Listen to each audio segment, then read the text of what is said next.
This is the moment they've been waiting for. NC State has built this roster through the years to take on their biggest conference challenge. The Wolfpack delivers a steady leader in quarterback Ryan Finley. He has the pack in position for an ACC championship game if he can topple the Tigers. Dabo Swinney's reigning champs have gotten over their speed bump. The loss is in the rearview mirror. The playoff ranking is lofty, and Kelly Bryant's wheels are just fine. The high-octane offense is revving up again. It's the ACC Divisional Showdown to decide it. November ball. Time to stay alive right now.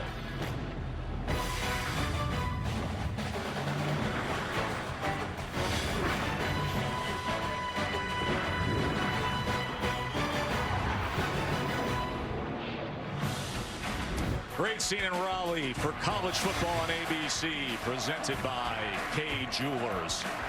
Another ranked versus ranked game on a day filled with them. Number 4 Clemson, that freshly minted college football playoff ranking next to their name, taking out a very experienced, a very talented 20th ranked NC State. Good afternoon, everybody. Joe Tessitore and Todd Blackledge with you. Holly will join in the conversation in just a moment.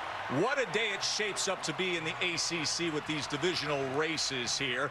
We could almost assuredly, the winner could find themselves in the championship game. And then you see what's going on later tonight right here on ABC as Miami could finally clinch their division. Big day, Todd. It really is. And in terms of our game, I mean, how good of a deal is it if you can be a team that has a very disappointing road loss in October and still when the calendar flips in November, you're right where you want to be. Clemson, even in the national championship picture. So huge game here today in Raleigh. And for NC State, that 0 is all that matters in the division, right? The 2 non-conference, forget about them for the moment. Love the talent on the field here, especially on the defensive line. Yeah, you know, both these teams pride themselves on playing great defense, and the backbone is the defensive line. For North Carolina State, they've got 3 or 4 guys with high NFL grades led by Bradley Chubb, but it's not just a one-man show. They are strong across the front. That is the strength of their defense. For Clemson, they're the stingiest defense in the conference, and they've got speed and athleticism, and they really come after the quarterback. They lead the country in sacks 4 a game, and they average 8 tackles for loss. So both these defenses really get after the quarterback. And here comes the pack. Dave Doran's team. In front of these fans who have watched a lot of tough times in recent years against Clemson. This should have been upset a year ago. It got away from them. And Dabo and the Tigers. It's all right in front of them. The cascade of boos. But they've won 5 straight against NC State. Kickoff to take a big step towards the ACC championship game when we return. Domino. Doubleheader day for the great conference race here as you're watching the ACC on ESPN. NC State and Clemson set to go here. Here's both coaches' final comments for their teams. When we leave that field, I don't care how you feel, every ounce, mentally, emotionally, spiritually, physically, is left on that turf. And enjoy every damn second of it. You got me? Yes, sir. That's what you got, bro. Are you ready? We built for this. It's up to you. Are you committed? Do you care? Yes, sir. Yes, sir. You gonna be better. Do that. We'll be all right. Let's go. Hey, put the ball. Get off this field, man. Get off this field. Let's go. All in on 3. 1, 2, 3. All in. Let's go get it. Let's go. Dabo 3 weeks removed from that upset at Syracuse. Holly. Well, a big question mark for NC State today is their best offensive weapon, Nyheim Hines, who averages 158 all-purpose yards per game, has a right ankle injury. He didn't finish the game last week, and he spent most of this week in the rehab room. He said he woke up at 5:45 every morning and spent 3 to 4 hours a day trying to get right. He had some practice Wednesday, full speed on Thursday, but he hasn't been tackled. He did say that he is not going to try to go slow. Their offensive coordinator said, we're not going to try to ease him into it. We have to hit the hole going hard and going at full speed. They're not going to try to ease him into it. Either he can play or he can't. That will be a big question mark for them. He has never known slow in his life. Pure track speed for Hines. We will monitor that all day long to see how he looks. NC State won the toss. Clemson will receive. One big thing for North Carolina State, Joe, in this ball game is they've got to control their emotions. I think that got away from them a little bit in South Bend a week ago. They know it's a big game, obviously, but they have to play within themselves and be who they are to knock off Clemson.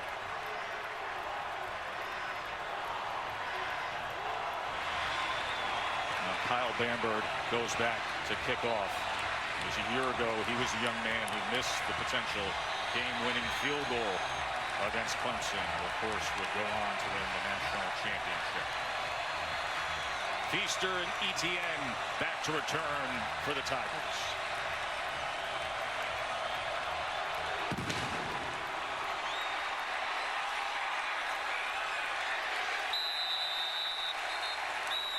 And the junior quarterback, Kelly Bryant, the big man on campus from a small town he loves.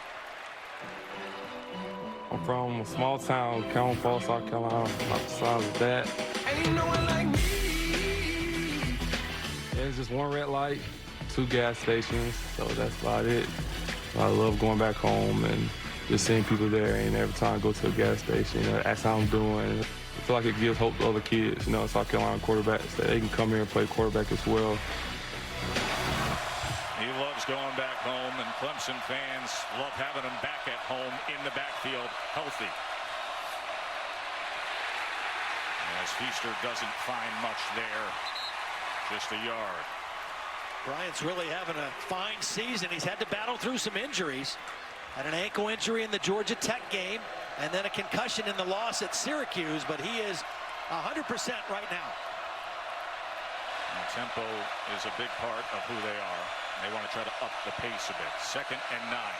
Bryant tried to go back shoulder to Kane. It'll be 3rd and long. Impact players include a very good-looking freshman running back in Etienne. He's going for 8.4 yards per carry. Hunter Renfrow still Mr. Reliable. Bradley Chubb has 7.5 sacks, and Fernandez cleans up a lot at linebacker for NC State. Well, Renfro's the guy you got to pay attention to on 3rd down. That is when he is at his best. And you also have to be aware of the running ability, the impromptu running ability of Kelly Bryant on 3rd down situations. Have to rush with discipline if you're North Carolina State. 3rd and 9, a little bit of pressure coming off the edge as Bryant is intercepted. Tim Kidd Glass, what a way to start the day for the Wolfpack.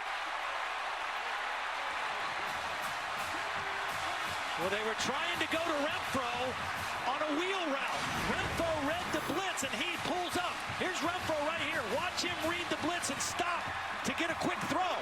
But Kelly Bryant threw it where he would have been had there not been pressure, and it went right to the safety for the interception. Renfrow saw the blitz, and Kelly Bryant did not, and there was a miscommunication on that 3rd down play. Jarius Moorhead was coming in with pressure against Bryant, and Tim Kidd Glass, the sophomore, with the interception. Very important, I think, for North Carolina State to get on the board first here. Set the tempo with their offense. And right away, we see Jalen Samuel in the shotgun in the Wildcat. And they start with Jalen Samuels, one of the most versatile players in college football, tackled for a loss of 1. Clelin Ferrell. Again, we mentioned at the top of the show, the 2 defensive lines in this ball game are as good of a collection of players as you'll see on the same field at any time this season. All kind of NFL talent, and Ferrell showed a little bit of that on that play. As they motion Hines now behind Finley. And he will get the call, and not much again. That was big Dexter Lawrence with the tackle. Well, Ryan Finley has had an interesting journey to arrive here at NC State. Started his career at Boise, the grad transfer, but junior eligibility. Grew up in Phoenix, good-looking athlete, tops the ACC in completion percentage. Very smart guy, very cerebral. Plays a little bit with a chip on his shoulder because of what happened at Boise State, and has really earned the respect of his teammates here in Raleigh. 3rd down and 10. Have to have a clock in your head, though, against these guys because they really pressure.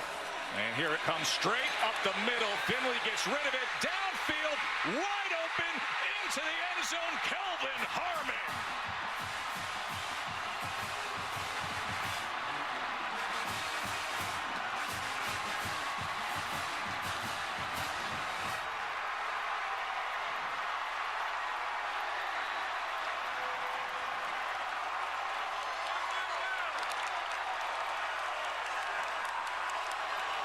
Beautiful job by Ryan Finley, reading the quarters coverage and hanging on to that ball to the very last minute before cutting it loose.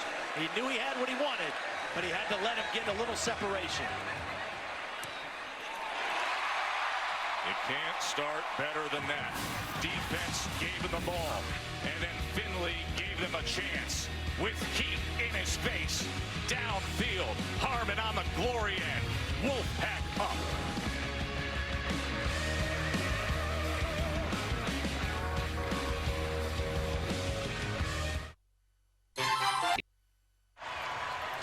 First time all year, Clemson has given up a touchdown after a turnover. Harmon, the 40-yard touchdown catch from Ryan Finley, his 13th passing touchdown of the year. Brian threw the pick on Clemson's opening series. Clemson is a pressure defense that lives and dies with a lot of man-to-man coverage, and that first third down play, it really got him.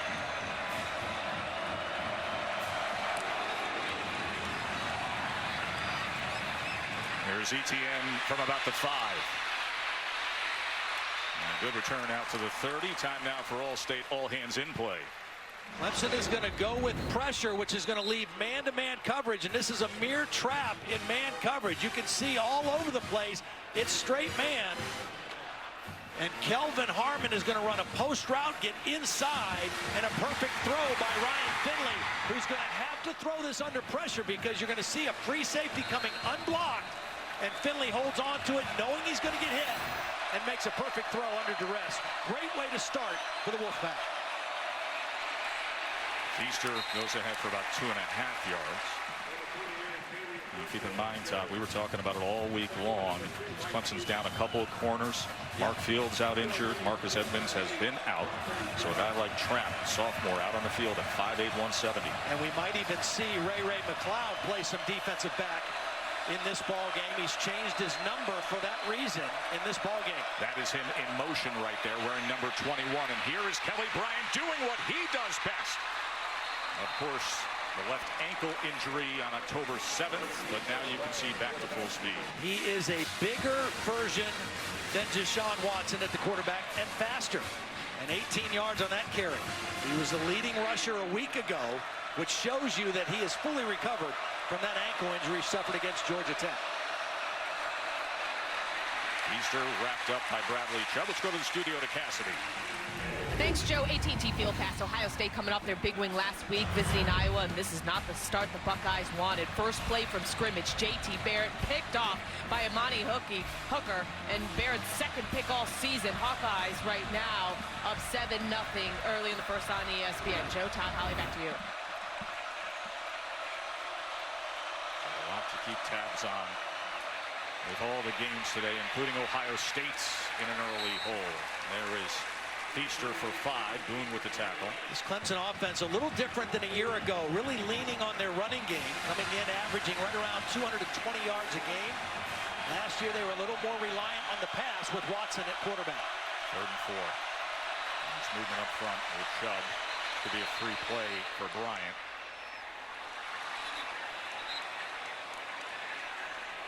You know what's ironic about that, what we just saw, Joe, is that resulted in a very bad play for North Carolina State in South Bend last week. Same thing. They thought they had an offsides penalty and a free play. The center snapped the ball.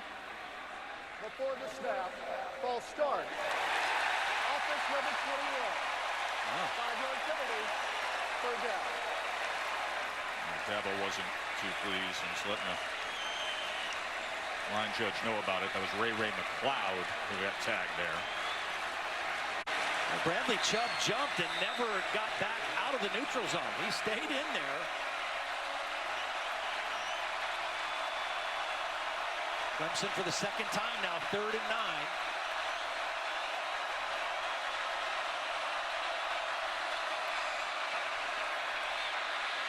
Bryant too high for Ray. Holly. Naheem Hines is usually the punt returner in this situation and the kickoff returner. Dave Doran said he was going to let Naheem tell him before the game, was he able to return kicks in this? They want to be conservative. He's just going to play offense today. That's why you see Jalen Samuel out there tonight. Naheem is out on the bike, just trying to keep that ankle loose for now, but will not participate on special teams. Probably a smart decision. You know, you kind of know where the defenders are coming from. When you're running the football or running pass routes, it's a little different deal, returning punts and kicks. So Smyers will try to pin this inside the 20, and fair caught by Gavin Locklear. Touchdown lead for 20th ranked NC State. College football on ABC is presented by K Jewelers. K Jewelers, every kiss begins with K. And in part by Buick, proud partner of the NCAA. You know, Clemson and NC State have two of the largest university-level textile schools in the world. We visited the top-ranked textile college here at NC State. Speaking of desiring good fabric, watch Bradley Chubb, the All-American defensive end, walk up to Kelly Bryant after that third down and say, I'm going to take your towel. Yeah, that's not only take it, I'm going to use it. I'm going to go ahead and keep it, put it on my belt, and use it. You know, he likes to talk a little bit, try to get in the head of the opposing players. Even got in a fight with his own quarterback, Ryan Finley, in summer camp. So Bradley Chubb with the first little tricky action in the ball game. Took the man's towel. Finley gets it to Hines. Remember, he's dealing with that injury this week, and the pursuit got to him, including Trey Lamar. So fast, this Clemson defense. I mean, Hines is a world-class sprinter, despite the injury. But this defense flies. They 11 tackles for loss a week ago against Georgia Tech, and when they put you behind the chains or put you in second and long, then that really feeds into when they're at their best.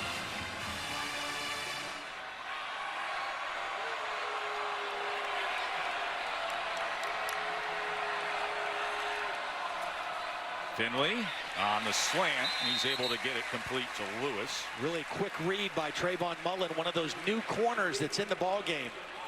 Young sophomore out of Fort Lauderdale. They think he's got a chance to be a great player. He's got length. He's 6'2", has good speed. But if he's going to jump on that slant that quickly, Ryan Finley's going to put that one in the back of his mind and go slant and go here before too long. Oh, and the sophomore started last week against Georgia Tech. Remember, Mark Fields is out injured.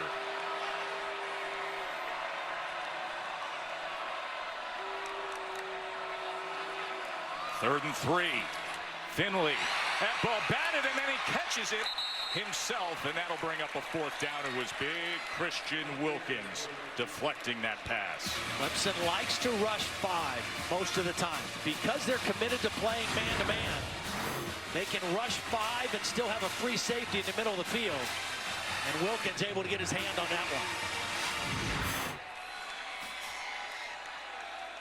A.J. Cole into punt. Ray McLeod, that New Jersey number, is back deep. And Cole turns this ball over all the way to the 24. And it gives McLeod a chance as he cuts to the inside, past midfield, and on the go. New Jersey, same old speed. Ray McLeod. How about it? Tigers roar.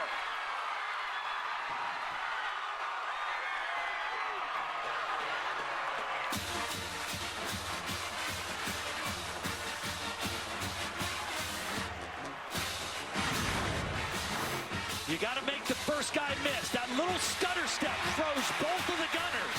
It was such a good punt. It allowed McLeod to set it up, and then some shoddy tackling. But making those first 2 guys miss with the hesitation is all McLeod needed. Folks, when you hear the old phrase of out-kicking your coverage, it is defined by a 56-yard punt with a 4.93 hang time. It was too good time.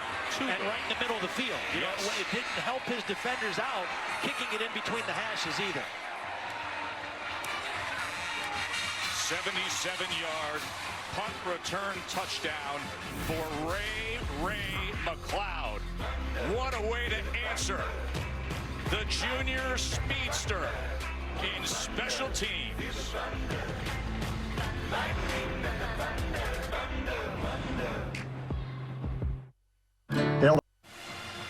Former NC State head coach Chuck Amato is back here today because it's the 50th anniversary of the 1967 team he was a part of. He was a linebacker on that team that upset the #2 team in the country back then. It was Houston.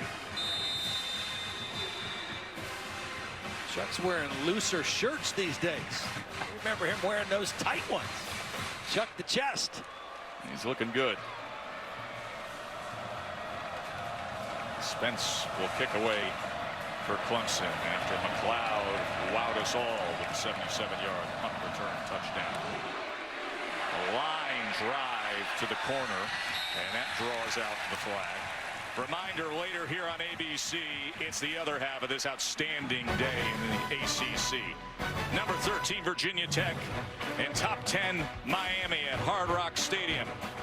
That's 8 o'clock on ABC. Of course, Miami, the nation's longest active win streak at 12 games. 7-0 starts, though, haven't treated them well in the past. 0-3 and 2013 blown out when they tried to go 8-0. Will things change tonight? This Miami team has not wowed people, but one thing they are doing extremely well is turning the ball over. They lead the nation in turnover margin, and that's a huge statistic in college football. Virginia Tech also top 20 in turnover margin this season. That's going to be a good one right here on ABC tonight. Samuel in the backfield now. And he is wrapped up by Wilkins. It's an interesting offensive team personnel-wise, North Carolina State, because Jalen Samuel and Nyheim Hines are versatile guys. They can both play wide receiver. They can both line up at running back. Samuels is a little bigger athlete, but their versatility gives them a lot of options. Elijah Drinkwitz, the offensive coordinator, a bright young mind in college football, and he utilizes their skills. They want to get both of those guys the ball in space. That's when they're at their best. 2nd and 9, play action for Finley. And he gets it complete as Myers was crossing midfield. First down, NC State, 16-yard reception. Maximum protection, and he does a nice job of just sidestepping Dexter Lawrence. Dexter Lawrence was putting pressure on the inside, and Ryan Finley coolly just stepped away from him and delivered the ball on the crossing route down the field. Really good start so far for Ryan Finley. 5 for 5 now in the ball game. Gillespie comes in at running back. Samuels, number 3 receiver, slot to the bottom of your screen.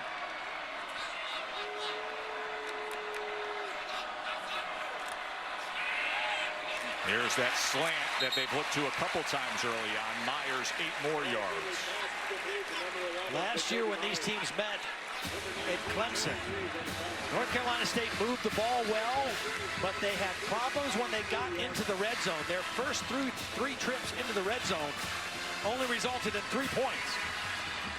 Both these quarterbacks we have here today are excellent off of play action. Top 2 in the ACC. Both teams have outstanding offensive lines as well, and that's a big part of it. 2nd and 2 as he fakes the pitch and then is gobbled up by Cleveland Farrell. That was a play that hurt Clemson last year.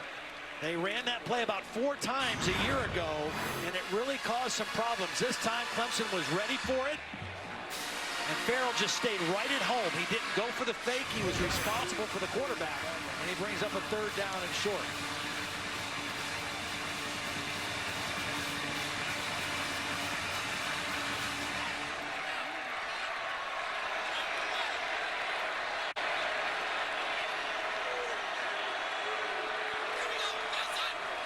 Third and 3, Hines coming around on jet motion, tackled just a half-yard short by Trey Lamar. Unless they're generous with the spot here, we will see. Again, you see the speed of this defense. That's a world-class sprinter, and Trey Lamar tracked him down short of the first down. And quickly went up to the line, but now Riley Johnson and this crew are going to call for the change, which will give NC State and Dave Doran, his 5th year here, time to think things over. A week ago in South Bend, in the 3rd quarter when North Carolina State was down 14, they had a nice drive, and they got all the way down to the 6-yard line of Notre Dame on a 4th and 1, and they went for it and got stuck. It really was a deflating play. Here he is with another 4th down situation outside of field goal range. It looks like he's going to keep his offense on the field and go for this one.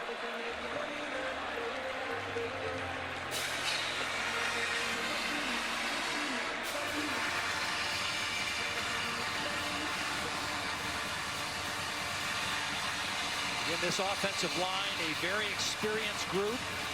They've been healthy the whole season. They've been together as a unit. Will Richardson, the right tackle, sat out the first 2 games for a suspension. But they have been together ever since, and a big play in the ball game right here. Gillespie in there. He's 30 pounds heavier than Hines. More the straight-ahead guy. 4th and 1. As they go with Samuels, he's going to need to cut it up. Bounces it. Can Samuels get there? First down, NC State. That shows you the respect they have for Christian Wilkins, who is lined up right over the center. Christian Wilkins is right here. And out of respect, they're going to give the ball wide on 4th and 1. And let Samuel bounce it for the first down. Nice little move by Samuel to get to the perimeter. Good situation right here again for play action pass. Get that first down on 4th down. You've got new corners in the game, and you got a safety in man coverage with a club on his hand right there. And caught just short of the 30. Stephon Lewis, 6-yard reception.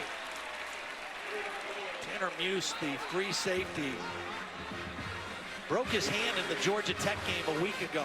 He's got a big cast and a padded cast on his left hand. That's okay if you're just playing free safety and coming up and tackling, but when you have to be in coverage, which North Carolina State will try to get him in by formation or by motion, it's a different deal. Brent Venables, defensive coordinator. Look at this shift as they bring the line back in. They had a muddle huddle for a moment when they came out. 2nd and 4. That was awkward as he tried to collect it, but this isn't. Jalen Samuels gashing the Clemson defense to the 15. Nice job by Finley, just regaining control of the football. He almost dropped it on the ground. This is their bread and butter play, the stretch play, the outside zone with a lead block by the tight end. They are really excellent at running that play. Samuels now. The blockers in front. Inside the 10. It's a good-looking, well-managed drive by Finley and company. Again, last year the problems recurred when they got in the red zone. Their first 3 chances in the red zone, they had penalties, they had loss of yardage plays, and they only had 3 points to show for it. Will they be able to capitalize on this drive into the red zone? 2nd and 3. Samuels again getting steady work now. Dorian O'Daniel with the tackle. It'll be 3rd and short. Dorian O'Daniel is having a dominant year for this Clemson defense. A 5th-year senior who just kind of paid his dues and kept getting better and better. Has had an outstanding year as kind of the nickelback hybrid linebacker. Now the ball game now with heavier personnel coming in.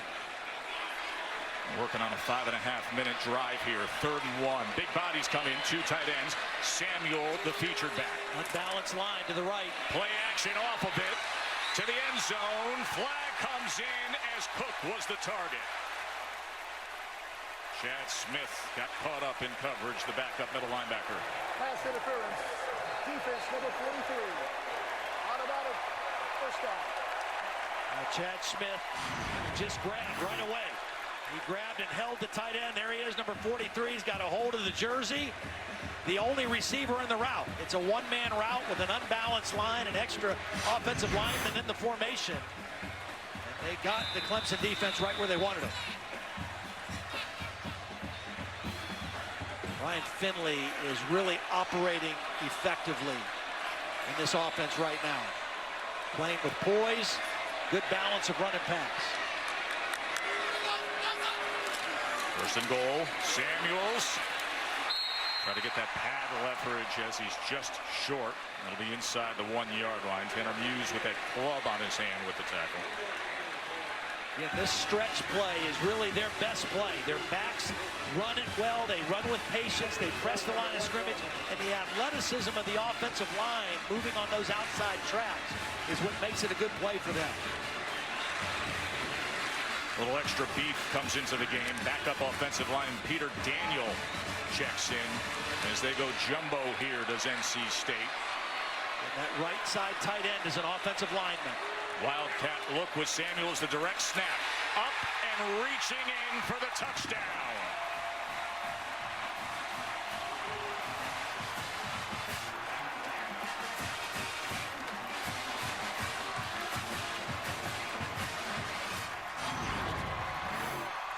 Dexter Lawrence is going to get off his block and have a chance, but the reach by Samuels is what got the touchdown. Dexter Lawrence got to the body, but the ball crossed the goal line. 8th rushing touchdown of the year for Jay Sam, as they call him in these parts. That leads the team. Wise tacks it on. And NC State retakes the lead. Big battle here to see who will be in prime position to reach the ACC championship game. 12-play drive with 7 at the end of it.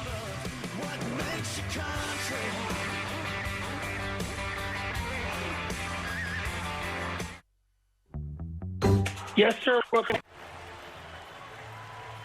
Do-it-all guy, Jalen Samuels, scoring the touchdown for NC State. Remember, they converted that 4th and 1 to keep that drive alive moments ago. Joe Tessitore, Todd Blackledge, Holly Rowe with you here in Raleigh, North Carolina. Big day in the ACC. We got number 4 versus number 20 here this afternoon, and then Miami, Virginia Tech tonight. 9 runs and 3 passes on that drive. 31 yards rushing already for North Carolina State, only 50 a week ago at Notre Dame. Travis Etienne, explosive, dynamic freshman, as he's wrestled down near the 29. Holly? Well, it's time now for our Wells Fargo innovation of better. 2 former North Carolina State players have come up with a brilliant innovation. Jamel Eugene and DeJuan Morgan have actually invented a new product that is called grippers. They didn't like how when they were running backs, they would use wide receiver gloves and lose that tactile sensation. And so they have come up with a better project. It's little sleeves that go over your fingers that have gripping sensation that are really great. And we really love these. I've got them on. They have worked with a grant from the North Carolina Innovation Center. They've got a great product that's coming out. It's been approved by the NCAA and will launch in stores in December. I think it's a great idea. And there was pressure on Bryant that time as Fernandez came plowing in. Double X blitz right in the A gaps. North Carolina State got to Bryant on that play action pass, not able to get anything on the football.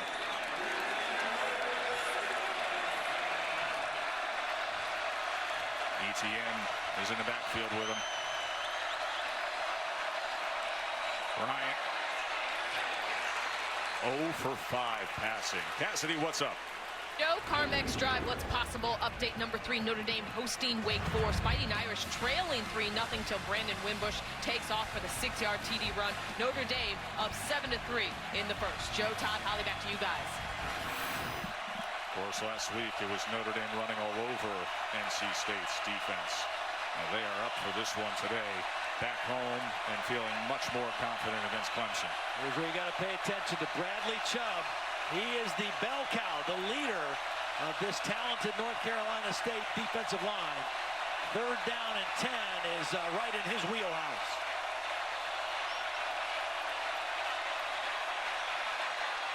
Bryant gets it complete right at that line to make to the always reliable Hunter Renfrow. Some guys just have a knack, and he's one of those guys. He knows where the sticks are. He knows how deep to push that route. And the quarterback always knows where he's going to be. And usually, he's going to be a sure-handed guy when the ball gets his way. Renfrow with 10 yards on 3rd and 10. Etienne now is going to test that left side, gobbled up by Roseboro, who hurt his Achilles in the Notre Dame game and was somewhat limited this week. Yeah, there were 3 defensive linemen during the course of that game last week that had to come out. Justin Jones had an elbow. Andreas Bryant had an ankle. And it really affected their run defense. Empty look here on 2nd and 8. Incomplete. As Bryant will lift himself up off the ground.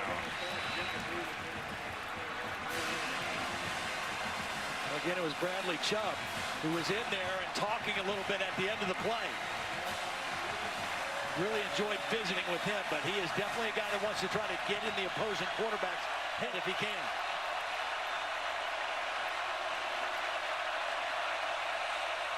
Third and 8 for Bryant. Pick up the pressure to the outside. Right at the stick is Deion Kane. What a catch. Kelly Bryant had to get rid of this. It looks like it might be a little short, but what a great catch. Press coverage. I think they're going for it right now. No measurement. I'm surprised they didn't measure that one like they did the one when North Carolina State had the football. So a great effort on the comeback leaves them a yard short. 4th and 1, short of midfield. Bryant, quarterback run, a little extra will do the job. First down, Clemson. 6'4", 220 pounds.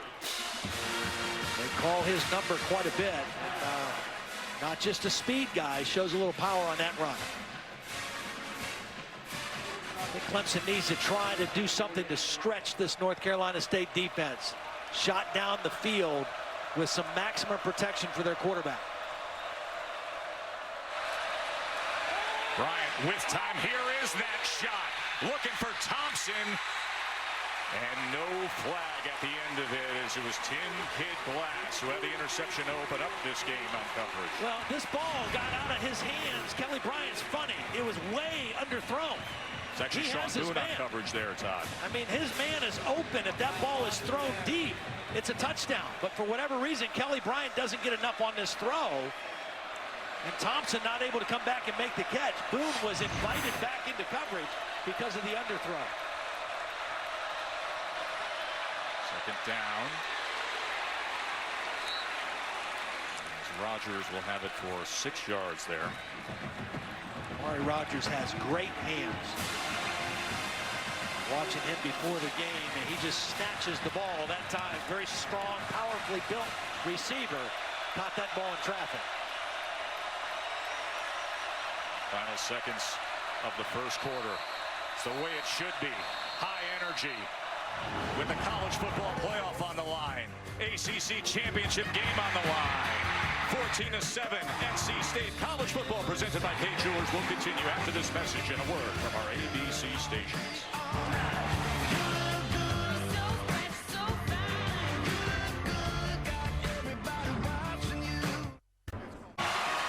ABC College football presented by K Jewelers. NC State.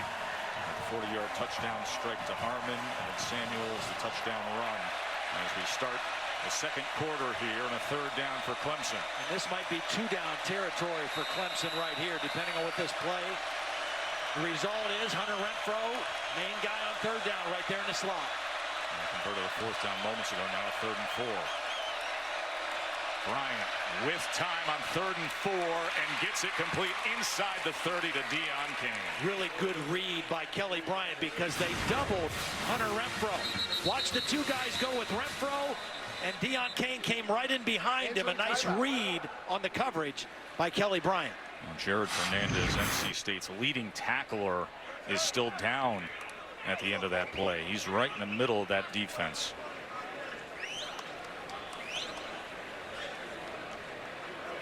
Kelly Bryant settling in after a tough start to get going.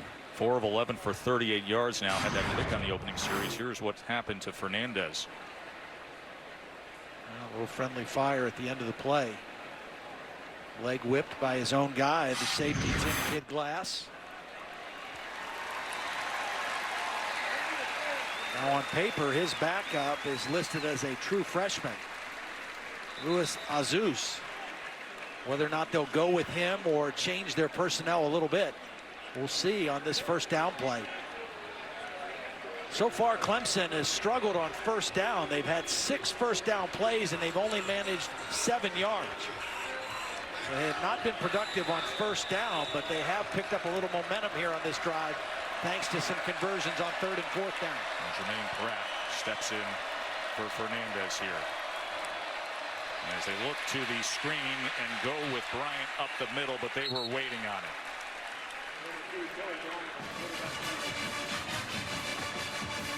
This part of the field, quarterback run, is such a difficult thing to defend because you pick up an extra blocker. And it gives you an advantage. And defensively, you have to find a way to get an extra tackler around the football. 2nd and 8. Downfield to the end zone. There was some tugging and pulling along the way. And that brings out the flag. It was Mike Stevens in coverage against the speedy Ray McLeod. Yeah, I think the ball was going to be overthrown, but the defender came through the back. Automatic first down. Mike Stevens is going to come through the back of McLeod down the bottom of the screen. I'm not sure McLeod could have gotten to the football. He tugged the jersey first and then ran through the back of the receiver. And a good call by the official.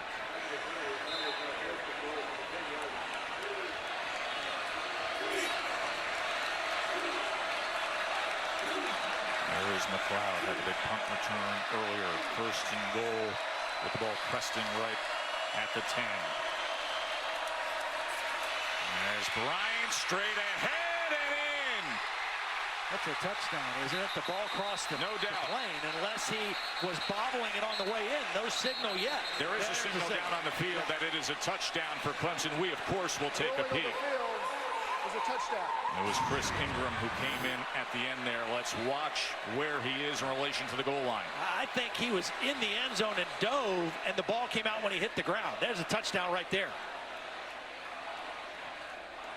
Easy to see.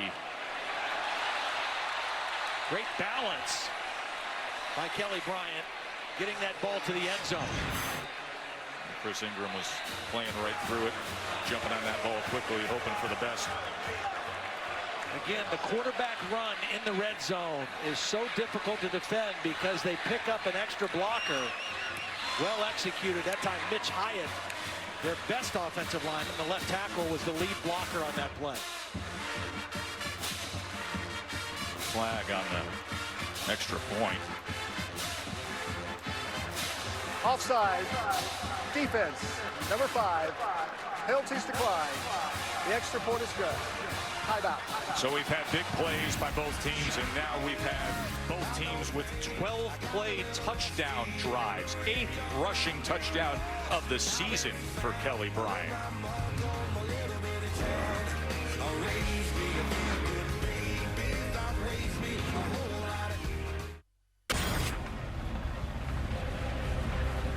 Little guy's enjoying his day. What's not to like with a tied ball game here with so much on the line?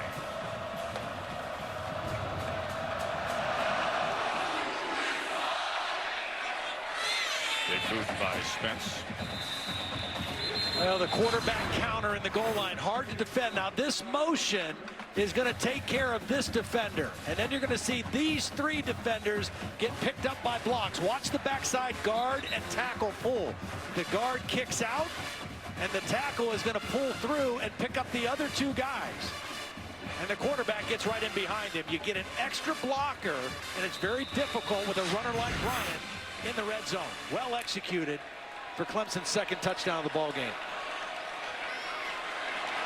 Meanwhile, on the other side, Ryan Finley, 7 for 7 passing, and among those 7 completions, 1 to himself. Yeah, that was batted back. A lot of different receivers he's hit. And make it 8 for 8, Jacoby Myers. Holly. Well, you're seeing the product of the exit interview after last season. Dave Doran asked his quarterback, Ryan Finley, to get more accurate.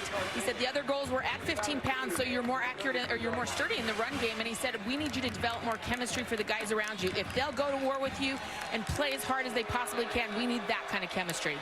2nd and 1, another completion to Myers for a first down. You know, just to add on to that, what Holly was talking about, when you transfer in from another school like Ryan Finley did, I mean, you're coming in cold. You don't know any of your teammates, and it takes a while to develop that kind of chemistry.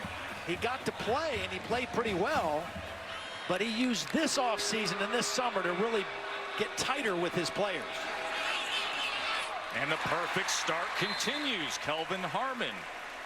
And that accuracy, you know, now just 9 interceptions in 697 attempts. School record for interception avoidance ratio.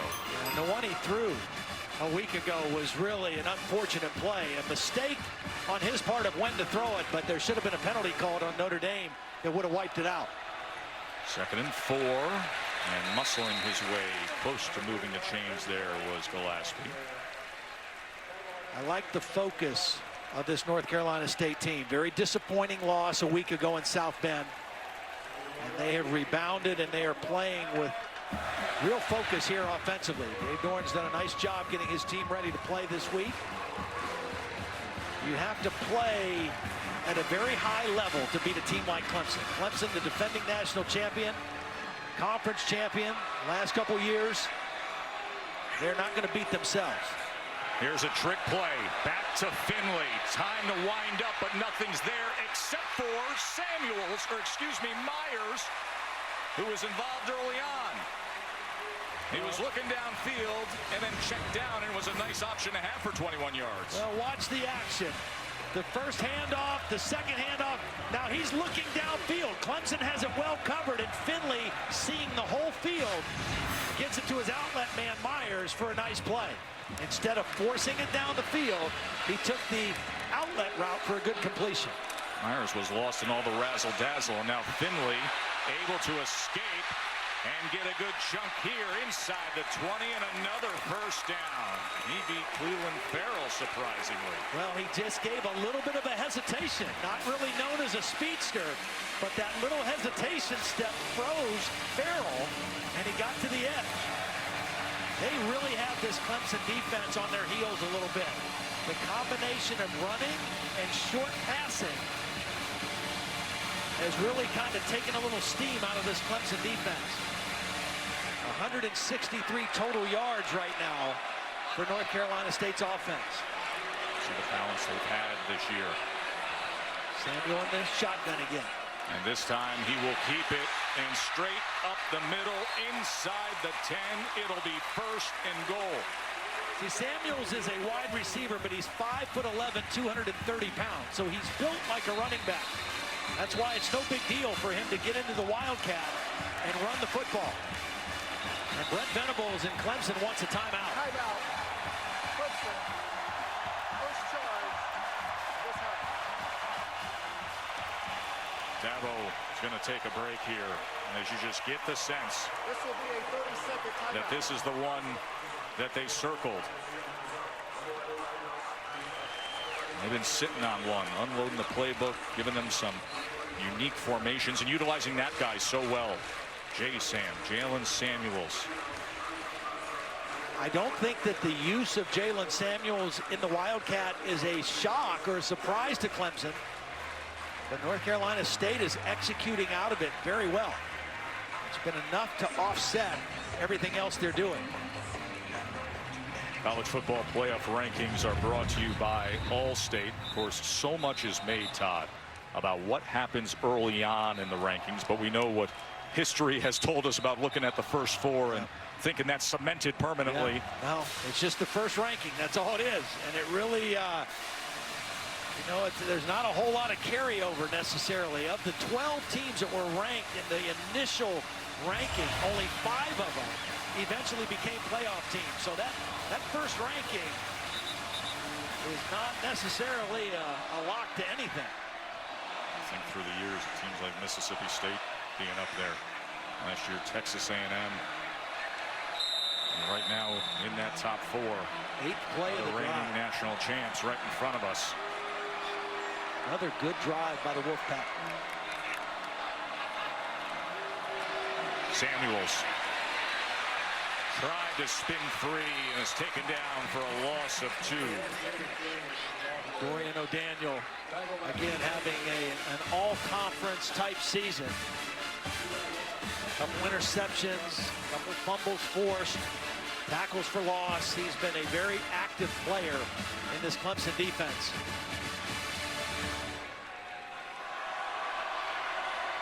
And there is Nyheim Hines, who leads the team in rushing this year, but haven't seen a whole lot of him today. The injury concern with the right ankle was hurt last week against Notre Dame. Samuels and Hines in the game together now, 2nd and goal.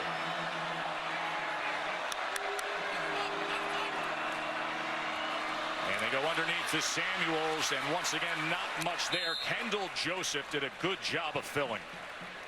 When you see plays like that, you have to have great eye discipline on your defense, and Clemson had it that time. Hines was kind of the decoy on the option play, and then they tried to go underneath with the shovel pass, and Clemson was ready for all options on that particular play. That'll leave him with a 3rd and goal.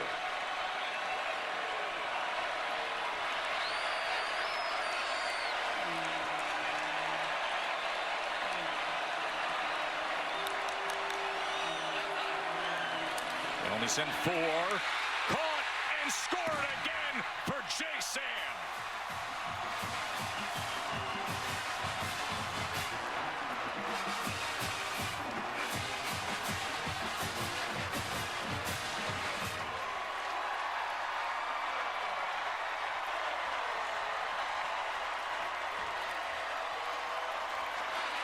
Joe, I think Jacoby Myers thought that ball was coming to him, and Jalen Samuels said, give me that thing. Reached out with the right hand and snatched it.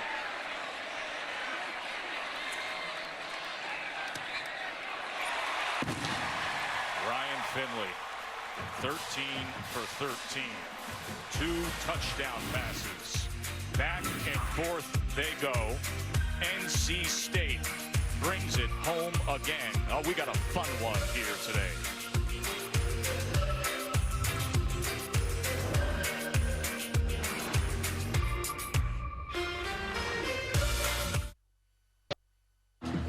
College football on ABC, presented by K Jewelers, is brought to you by Pacific Life. Experience the power of Pacific. And Nissan, innovation that excites. It was a great treat with the Nissan Heisman House tour today here at NC State. Nate Irving, great linebacker, holds the NCAA single game tackles for loss record. 2010, Neil Everett sat down with him for the fans here. Nissan Heisman House. Nice to have a Heisman race here in November. Got a lot of great candidates after all the shakeup last weekend.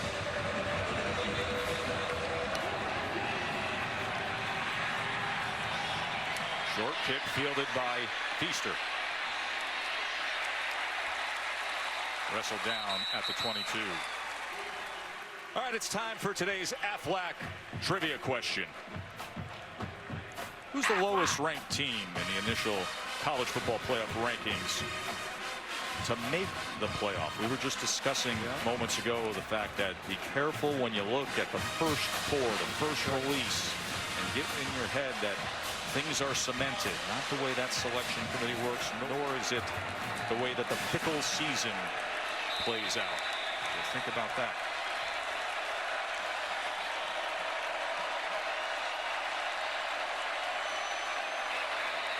Bryant keeps, and it's a good decision. He was met hard that time by Moorhead. Holly, what can you tell us about the injury to Fernandez? Well, guys, really good news. They told me initially that they were looking at an extremity issue in his upper extremities, that he was questionable to return to this game. But he just ran out onto the field on this series. He is back and looking fresh right now. It's crucial because he is the leading tackler for this Wolfpack team.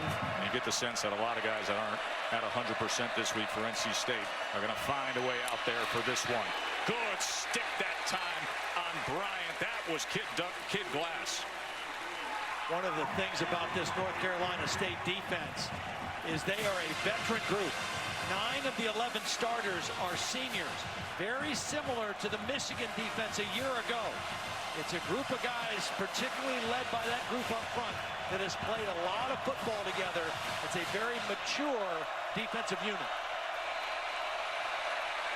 3rd and 1.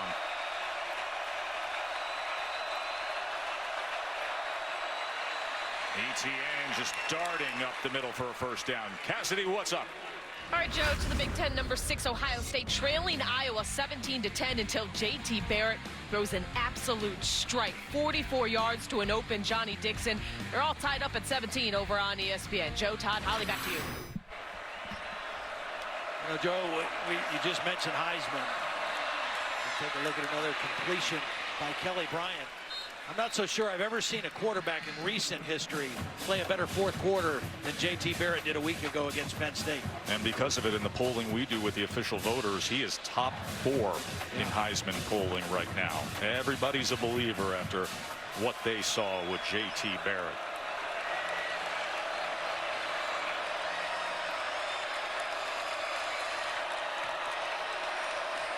Second and 4. Shovel underneath. Another good look from Etienne. You mentioned the surge of J.T. Barrett. Folks, it's because Saquon Barkley in the polling is now down to 57% of first place votes. This is a wide open race. And this guy right here, who ran for 218 yards against this North Carolina State defense a week ago. If Notre Dame keeps winning and he keeps doing what he's doing, he's averaging almost 9 yards a carry. He's going to keep climbing up the charts as well. Guy tied for 5th, Khalil Tate. Stay up late tonight. Watch him against USC. You want to see one of the most dynamic game breakers in college football? Watch Arizona's quarterback. Here's Bryant, patient, fakes it, launches it downfield. Kane, pass interference could be coming. Yeah, they're going to get Mike Stevens again for the 2nd time in the ball game. Defensive pass interference, number 2. Automatic first down. See, there are certain things that the referees look for to call pass interference, and one of them is if you pull one of the arms down. And that's what it looks like is going to happen here with Mike Stevens. He's grabbing that left arm, and that's what the official saw. He actually had the jersey, and then he went to the arm. And you're going to allow guys to have some pushing and grabbing and shoving, but you can't do it that way.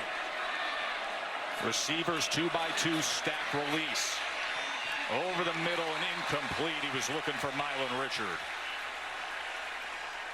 I throw that time for a big target. Mylon Richards, 6'2", 255 pounds, but that ball overthrown. Isn't that the guy with the famous uncle? Herschel Walker is his uncle, and Uncle Herschel was here last week when Mylon had his first career touchdown. Etienne, boy, he's got some wiggle to him and a little bit of burst for 5 more. Yeah, they're really high on this guy. They think he's got a chance to be special. He fumbled early in the game a week ago against Georgia Tech, so they kind of pulled him out for a little bit. But he is a guy that is very explosive. Sometimes you are concerned with a freshman back when it comes to pass protection situations, like on this 3rd down play. Loud crowd for a 3rd and 5.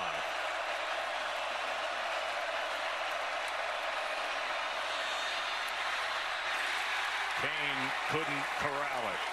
Flag is down all the way back at the 40. Personal foul, roughing the passer, defense number 9. 15-yard penalty, automatic first down. Well, Bradley Chubb, who's had a couple things going on with he and Kelly Bryant already early in the game. Just as the ball is thrown, he's going to hit him up around the neck area. He's working on Mitch Hyatt, and right here at the end of the play, hits him in the head. And that's an easy to draw a flag when you hit the quarterback up in the face. 3rd time that Clemson has gotten a first down by way of penalty. Well, last week at Notre Dame, one of the other things that happened to this North Carolina State team is they were penalized 12 times. Dave Doran doesn't like it, but he clearly slapped him in the face after the ball was thrown. There's a chance for a stop as Etienne shifts to the backfield. And will take it and look for a block and make his way just inside the 10. Clemson's too good of a football team, Joe. You don't want to help them out with penalties. And when you have a chance to get a stop and get your defense off the field, make them think about a field goal, you don't want to give them an extra set of downs. North Carolina State, as well as they've played, has hurt themselves a couple times on this drive. 2nd and 5.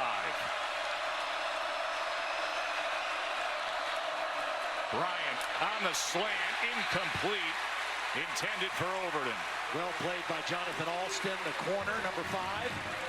Alston is a senior, but this is his first year playing defense. He was a wide receiver, reads the slant route, gets his hands in there. You can't play it any better against a big receiver. Overton is 6'5" on that slant route. Again, third down, quarterback run. You got to make sure that you have discipline on your pass rush. So Hunter Renfrow, he only has one catch today. This is a spot they often look to him at. Incomplete. Didn't have a chance for Overton that time as well. McLeod had coverage. Bradley Chubb grabbed the towel again.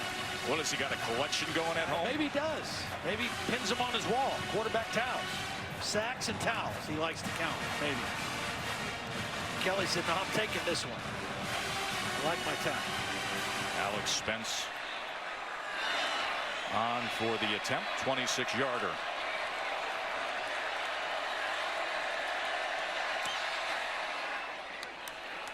As Spence puts it through.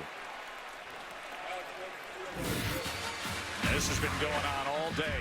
The All-American defensive end stealing the towel of Kelly Bryant. And then he makes him give it back. Love it.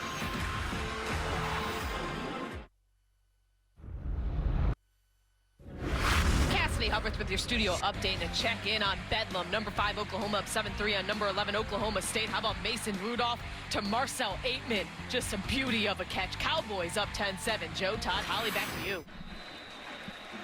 Thank you, Cassidy. It was such a fun atmosphere for game day earlier today. Although I think maybe some eardrums were lost with Coach Corso and the weaponry on the set. We're 21-17 here. 4th-ranked team in the college football playoff rankings trailing. Samuels right in the corner. They were able to pin him. Nice cut by Jalen Samuels just to get out to the 20. All right, here's what's been going on with the towel. 3 times today, Bradley Chubb takes it from Kelly Bryant. Let's bring in our rules expert, Bill Lamagna. Bill, what's the deal here? How do they get control of this? First of all, it's cute the first time, okay? But after that, it's going to cause a problem on the field. The center judge did a great job going and talking to him. I'd get to the coach, talk to the coach, because the next 1 or 2, he does that again, we're going to have a flag for an unsportsmanlike conduct. Well, there's Dave Doran talking to him, putting an end to Towelgate, I think, as quickly as possible. He's collected the towel 3 times. That's our rules expert, longtime Big Ten official, Bill Lamagna, saying could cause something, so he had a talking to. Nyheim Hines. Nice cutback. Ankle looked fine there. Huddle. Guys, I was able to hear what Dave Doran said to Bradley Chubb right there. He pulled him aside very gently, and he didn't really chastise him. He just said, hey, keep playing hard. Enough. Just play hard. He wants him to focus on playing hard and let that do the talking, not the antics. Yeah, he's a good enough player. He doesn't need antics, that's for sure. Ryan Finley on 2nd and 6. Remember, he's still perfect here. 14 for 14 to start the game. They've really neutralized the pass rush of Clemson. Hines able to get that leverage and get a first down. Now, here's something about this running back. He is 5'9", 195 pounds. He's not an overly big guy. He's coming off of an ankle injury, and he's a track guy. But when you talk to him or talk to his teammates or coaches, that he's not your typical track guy. This is a football player who happens to run track. He's as tough as anybody on the team. Very different than a lot of track guys that I've played with or knew about as a football player. Finley remains perfect to Harmon. Big pass past midfield. Finley's 15 for 15. Well, they didn't even get the play-action fake because Hines went the wrong way, but they still had an open receiver. And again, it's the mix of run and pass and the play-action and the quick decision-making of Ryan Finley that has continued to create some confusion for this very good Clemson defense.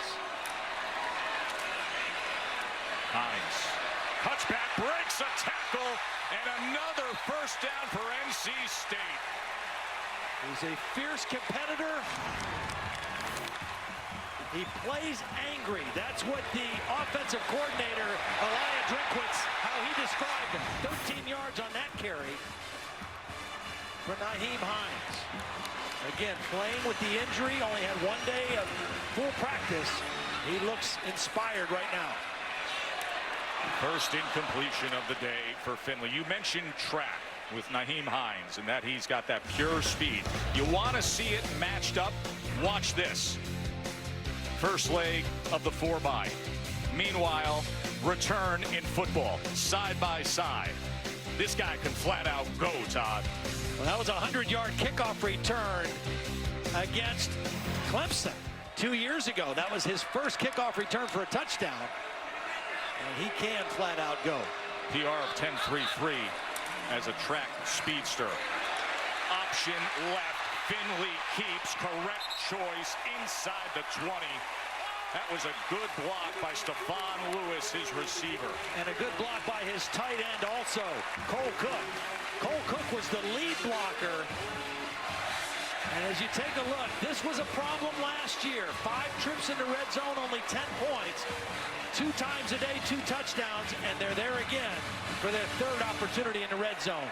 Every coach we talked to yesterday, every player said, we've got to do a better job in that part of the field to beat Clemson this year. Finley looking left, now looks back right, tons of time, and then throws it out of the back of the end zone.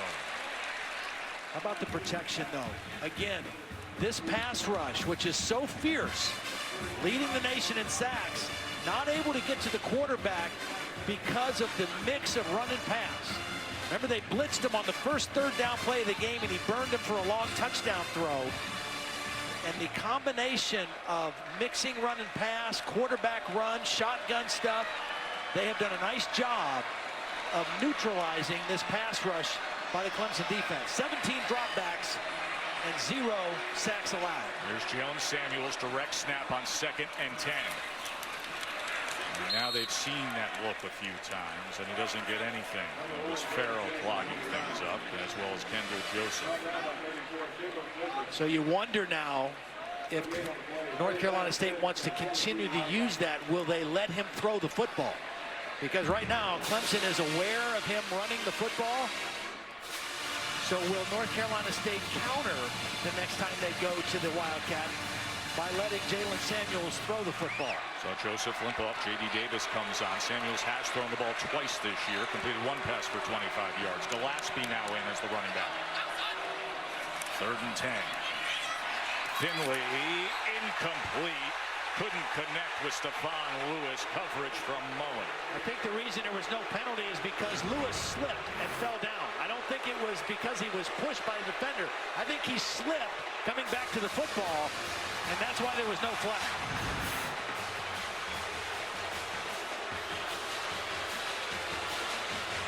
So on comes Carson Wise.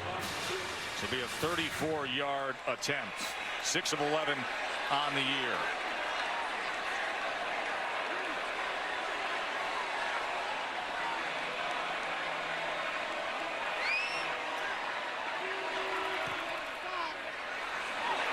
Pulled it. So NC State unable to answer after Clemson came down and was successful with their field goal attempt.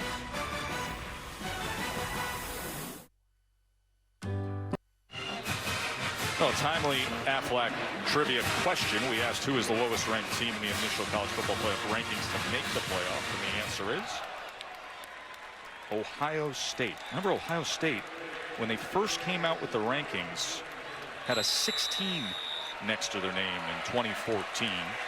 Went on, of course, for that magical run to win the national championship.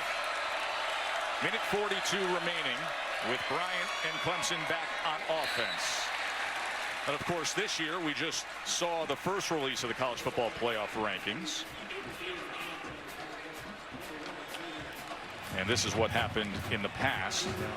I think some of the teams that were in the mix compared to who finished on top. Well, the point being that first one, just don't make your plane reservations or your hotel reservation based on the first one. Thompson with the reception. So right now, Clemson with 2 timeouts. You want to see if you can get that first down when you're in a 2-minute situation. Clock at 1:30. They got the 2 timeouts and they got that initial first down. So look to see if Clemson now tries to pick up the pace and see if they can get some points here before they head to the locker room. Bryant and Renfro finding some space there to the 36.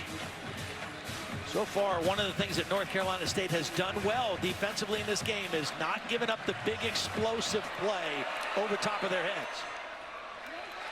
Here's Kane, wrestled out, enough for a first down. Of course, Capital One halftime report still to come here on ABC.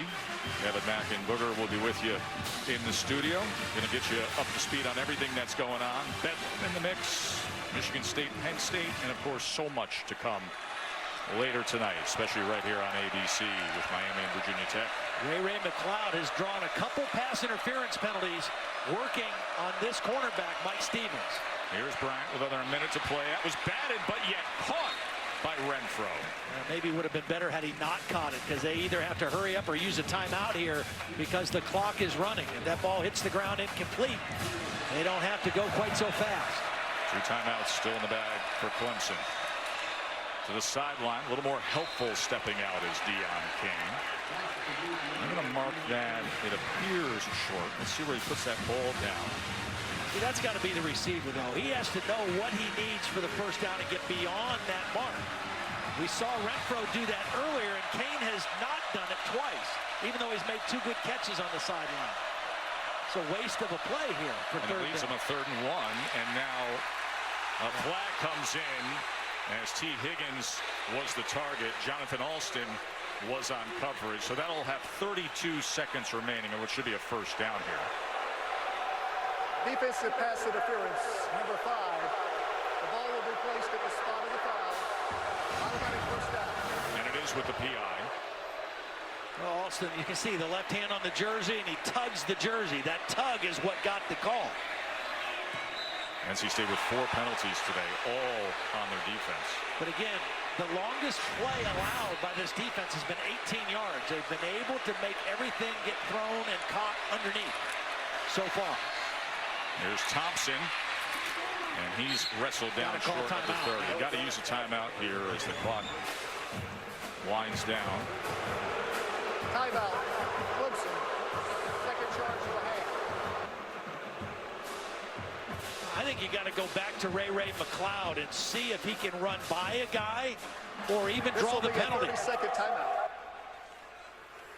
Just the start of a big day on ABC. We got number 13 Virginia Tech and number 10 7-0 Miami tonight. It's going to be a good one, of course. Miami has never clinched the Coastal Division, a chance to do so. Quarterback matchup. Josh Jackson for Virginia Tech has been the most productive freshman quarterback in the nation. Leads all freshmen in completions and passing yards. He has 17 touchdown passes on the year. I think that's going to be a great one. With Chris and Kirk and Maria, Virginia Tech and Miami. Kelly Bryant has hit his last 6 passes now in the ball game. Started very slowly. He's right up a little bit over 50% completion now. Been dynamite on this drive of trying to get something right at the end. 6 of 7. A junior from Calhoun Falls, South Carolina. 2nd and 3. 1 timeout remains. Broken up as McLeod went up for it. It's a good job by the safety coming to help the corner. The corner is beat a little bit. Jonathan Alston is beat a little bit, but the safety, Jarius Moorhead, came over and helped out. Watch the end of this play as Moorhead gets there right as the ball arrives and knocks it loose.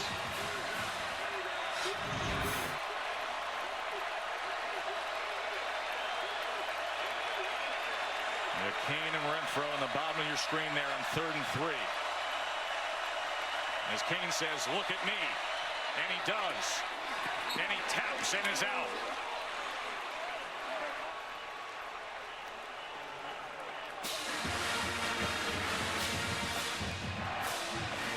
Seconds remaining. I think you got to try a shot towards the end zone, but not the fade route. Something breaking back towards the middle of the field.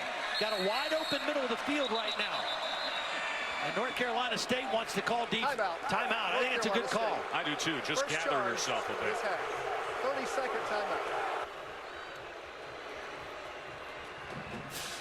As Alex Spence awaits. tell you, Todd, when you sit back and you watch Clemson, I know last week's game was in the rain there, but what a difference it makes when Kelly Bryant is healthy, huh? Yeah, well, you know, he's a dual threat guy. He's a big guy, he's a fast quarterback, and he gives you that threat, especially in this part of the field, as a runner. But I think he's settled down, he's settled into the game. And Ryan Finley on the other side has had about as good as a first half as you could have in a game of this magnitude. Folks, he started 15 for 15. Here's all you need to know this day in the ACC. We're going to get it started here. Mathematics said the winner of this almost assuredly will be in the ACC championship game. And, of course, Miami looking to clinch things and get a spot there and win their division as well against Virginia Tech. That's a great day. Great day. And in Wake Forest is at Notre Dame. That's a tricky game for Notre Dame coming off the big win over North Carolina State a week ago. So a good day for the conference, for sure. Speaking of Notre Dame, this is a nice bounce back by NC State. And playing this first half with purpose. Looking for a hold here. A little stop with 15 seconds remaining, but that guy's been on the go. Kelly Bryant as Renfro comes over to the top of your screen. Again, middle of the field is where I think you want to work here if you're Clemson. Split safety look, and they got to call timeout. Boy, is that a waste of a timeout. North Carolina State called timeout. Timeout. Clemson had time to get their play call on what they wanted, and then they let the play clock go down. That is not good clock management by Clemson here at the end of the half. You should have been able, in your timeout, or the timeout that North Carolina State called, to get exactly what you wanted. And obviously they didn't. Taco Bell's a proud partner of the college football playoff. We're always on the lookout for the Taco Bell student sections. We've got a good one here. And Raleigh, NC State, boy, they'd love to grab this one. Clemson has won 12 of the last 13 against NC State. The reason that timeout using right there was so critical is because now if you come up short, you either have to kill the clock or you got to get the ball out of bounds. 15 seconds left. You can't have a negative play here. Bryant to the end zone. Beyond Higgins, 9 seconds remain. I think the North Carolina State corners are doing a pretty good job on those routes on the sideline. Where I think they might be vulnerable is something that would break back towards the middle to the post area from an inside receiver. 9 seconds. You got a chance maybe for 2 shots at it here. And you are in field goal range regardless. Spence already made his first field goal attempt today. Bryant going to extend the play now. The clock is ticking down. 3, 2, and into the stands with 2 seconds remaining. And because of trying to extend the play, it cost them maybe a little more than they anticipated as Roseboro was pursuing, and now Alex Spence comes out there. Remember that Syracuse game, Spence had 2 misses and it was a 3-point loss, and they were under 40 yards up in the dome, but made from 26 earlier. This from 39. Dabo said he's been really solid ever since that Syracuse game. Has fought off competition on a daily basis. North Carolina State. Second charge of the half. 30-second timeout. Well, there is Will Sweeney, Dabo's son, the freshman, who's the holder. He's the first son of a Clemson head coach to be out there playing ball for the Tigers since the early 60s. Holly? Well, Dabo Sweeney actually wanted to redshirt his son this season, but they saw a need, and he's actually the best holder on the team. He's been holding since he was in 7th grade. He doesn't feel any pressure doing it. And Dabo said, geez, he was the best guy we had. We just had to put him out there. Yeah, Holly asked Dabo on our conference call, tell us about your holder. He says, well, first thing, he's got a really good-looking mom. And then he went on to tell us about his prowess as a holder. Big situation here right before the end of the half on a 39-yard attempt. And I think Kathleen Sweeney would agree that he's a heck of a holder. Let's see how he does here. An opportunity for Spence. Used another timeout right before the snap. Dave Doran doesn't want to burn him. Timeout, North Carolina State. That is their third and final timeout of the half. Remember what happened last year when these two played. It was a thriller. And it came down to Kyle Bamberg, who missed a 33-yarder as time expired for NC State. So they went to overtime. And a guy who's pretty good, of course, was playing quarterback for the Tigers, Deshaun Watson.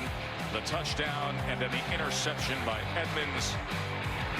Missed opportunity for NC State. Clemson went up and down the field but turned the ball over 3 times in the red zone. So overtime it was. The missed field goal is how they arrived there. Of course, everybody wishes the best for Deshaun Watson.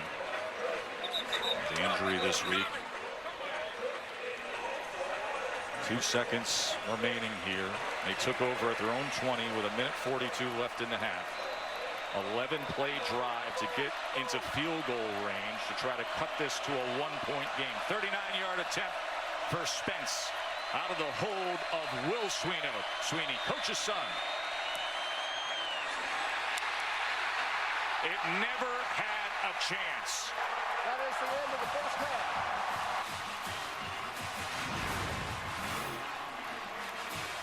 Snap is good. Hold is good. Kick is not good. And North Carolina State will get the ball to start the third quarter at the end of this halftime. Capital One halftime report is next. After this message and a word from our ABC stations. When we leave that field, I don't care how you feel, every ounce, mentally, emotionally, spiritually, physically, is left on that turf. A little bit of pressure coming off the edge as Bryant is intercepted. What a way to start the day for the Wolfpack. Straight up the middle. Finley gets rid of it. Downfield, wide open, into the end zone. Kelvin Harmon. New Jersey, same old speed. Ray McLeod. How about it? Tigers roar. Samuels the direct snap. Up and reaching in for the touchdown. Bryant straight ahead and in. What a fun start to a big day of the ACC on ESPN. Joe Tessitore, Tom Blackledge, Holly Rowe with you. Number 4 team in the country is trailing here at the half, and NC State will get the ball to start this second half. Todd, I'll tell you, the NC State offensive line, they have not allowed a sack of their quarterback, Ryan Finley, in an ACC game this year. And they're going up against this Clemson defensive line that leads the nation in sacks. Right. Well, I think the very first third down play, Clemson came after Ryan Finley. They pressured him, but he threw the touchdown pass. And then the mix of run and pass. They've run it 19 times. They've thrown it 18 times. That band of brothers, that offensive line. No turnovers, no sacks. Very efficient first half for the North Carolina State offense. Yeah, Finley started off so red hot as well. 15 for 15 completions to start his afternoon. So here we go again. So much on the line. And complete to Myers. Moments ago, Holly Rowe with Dabo. Well, Coach, you've been able to move the ball up and down the field, but what do you have to do to finish a little better in the red zone? Well, we got, hey, we missed that kick, but they missed one too. We just got hit on a couple plays. I felt like we've gotten behind them a couple times and had a chance at T right there. We're just a little off, but hey, it's championship football. This is what it's all about. It's a great team, great environment. We just got to make a few more plays, and we got to get some stops. Right now it's kind of the story of the offenses. Both offenses are moving the ball. Unfortunate we had a turnover, game of short field, but we got a long way to go. Just got to keep playing Clemson football and hang in there. Thanks, Coach. Both offenses moving the ball as NC State with a first down to open things up here. North Carolina State with more to show for their offense, more chunk plays than Clemson.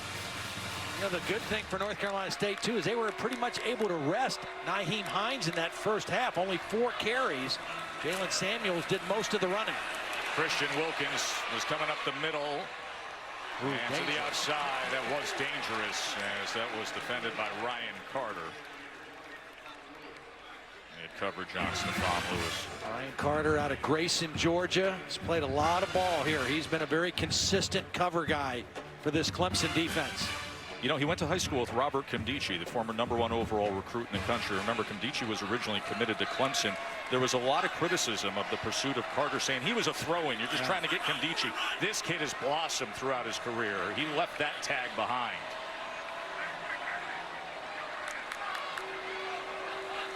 Second and 10. Inside wide receiver screen got blown up that time. Jalen Samuels had no chance as they were coming after him. Trey Lamar and company. 4-yard loss. O'Daniel also in. Yeah, Darian O'Daniel was the first guy there. Jalen Samuels got bent kind of funny at the end of this play. Had to go up in the air, and then just the tackle over the top by Trey Lamar. Kind of an awkward position there for Jalen Samuels at the end of that play. He got crunched and is recently named the first team midseason All-American by so many media outlets. He has 43 career touchdowns as he has been rewriting the NC State record books. Has a catch in 37 consecutive games. They're going to need him out there. We'll check on him when we return.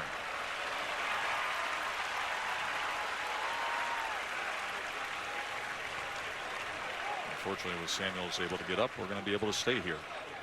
And that's a good sign as he walks off under his own power. Well, you've already got Nyheim Hines, who coming into the game off the ankle injury a week ago. And Jalen Samuels very slow getting off the field. It looks like his back maybe is what's bothering him. The end of that play. Again, he got bent kind of an awkward way on the end of that play. It's going to leave him with a 3rd and 14. I think if you're Ryan Finley right now, you got to be very smart with the football. Clemson looking for a play to get themselves excited, and they're looking to their defense to do it. 3rd and 14. On the inside, Wilkins, and then Farrell on the outside. 3rd and 14. Finley. Myers. Did he haul it in? Yes. What a play by Jacoby Myers. Ryan Finley put this ball in the only spot it could be, and he reached right over the head of Ryan Carter to snatch the ball. Does he have catch and a foot in bounds? They're going to snap it real fast, but they're going to stop it, and rightfully so. They should be able to take a look at this. The ruling on the field of a completed catch is under further review. It was an incredible effort as he was grasping the end of the ball with his fingertip. Does he control the catch and at the same time get 1 foot in bounds? Bobbling it a little bit there. I don't know that he had control of that. Bill LeMonnier, you got to look at it. What do you see there? That's a tough view, the one we just saw there. And you hit it on the head. He's got to show the control of the football. He's got to get a foot down in bounds. He's got to maintain control of the football. And right there with that foot hitting, we really kind of need a shot from the opposite side to see if he's got firm control of the ball. This will be a challenge for the replay official. I don't believe he's got control of the football. It was ruled a catch on the field. So they need strong evidence to overturn that. There's movement of that ball as he's falling out of bounds. I don't think his hands have full control. Remember, the ruling on the field is that it is a catch, so they have to have the video evidence that says otherwise. What an effort, though. I mean, that was an incredible effort by Jacoby Myers, reaching over Ryan Carter to try to make that catch. And to be securing the ball only with your fingertips for a moment there, and then using your helmet, and then your body being forced out with the defender's momentum, tiptoe the sideline. That's a guy stepping up to make a play. You see your leader, Jalen Samuels, go out after getting shaken up on a play. Somebody else has to step up and make a play, and Jacoby Myers hoping that this is going to stand for his 7th catch of the ball game. Well, it's Andrew Panucci, the ACC replay official. Bill LeMonnier, who spent 3 decades worth of time in the Big Ten, says you would overrule this, Bill, according to what we're hearing from you. Here's another look. Bill, does this help you anymore for the video evidence? No control at this point. Still, I would say that's not control. Foot's down. I say it's an incomplete pass. There's a moment there where you can actually see the ball turn and go on top of the back of his right hand. It goes from his hands up to then his left hand forcing the ball over to the back of his right hand. That's where you say he lacks control in the process. I say lacks control in the process. Now, the thing I'm watching for here, too, is the official that's with the referee. He's got that card out. If he starts writing something down, that's because they're going back to the previous spot. After review, the receiver didn't complete the catch process. It's incomplete. Fourth down at the 35-yard line. Good job, Billy. Lamagna said no. Johnson and Panucci said no. Remember, a catch is defined. You have to establish firm control and maintain possession through the process being completed. Take nothing away from the effort by Jacoby Myers. That was an incredible effort and a beautiful throw by Ryan Finley on 3rd down and 14. But they have to punt the football. Ray McLeod had a 77-yard return for a touchdown earlier on an A.J. Cole effort. Directional kick this time, Joe. That's a smart move, and it takes a beautiful bounce out. Get it away from Ray McLeod. A.J. Cole did just that. Kelly Bryant, 4th-ranked team in the country, needs a little something.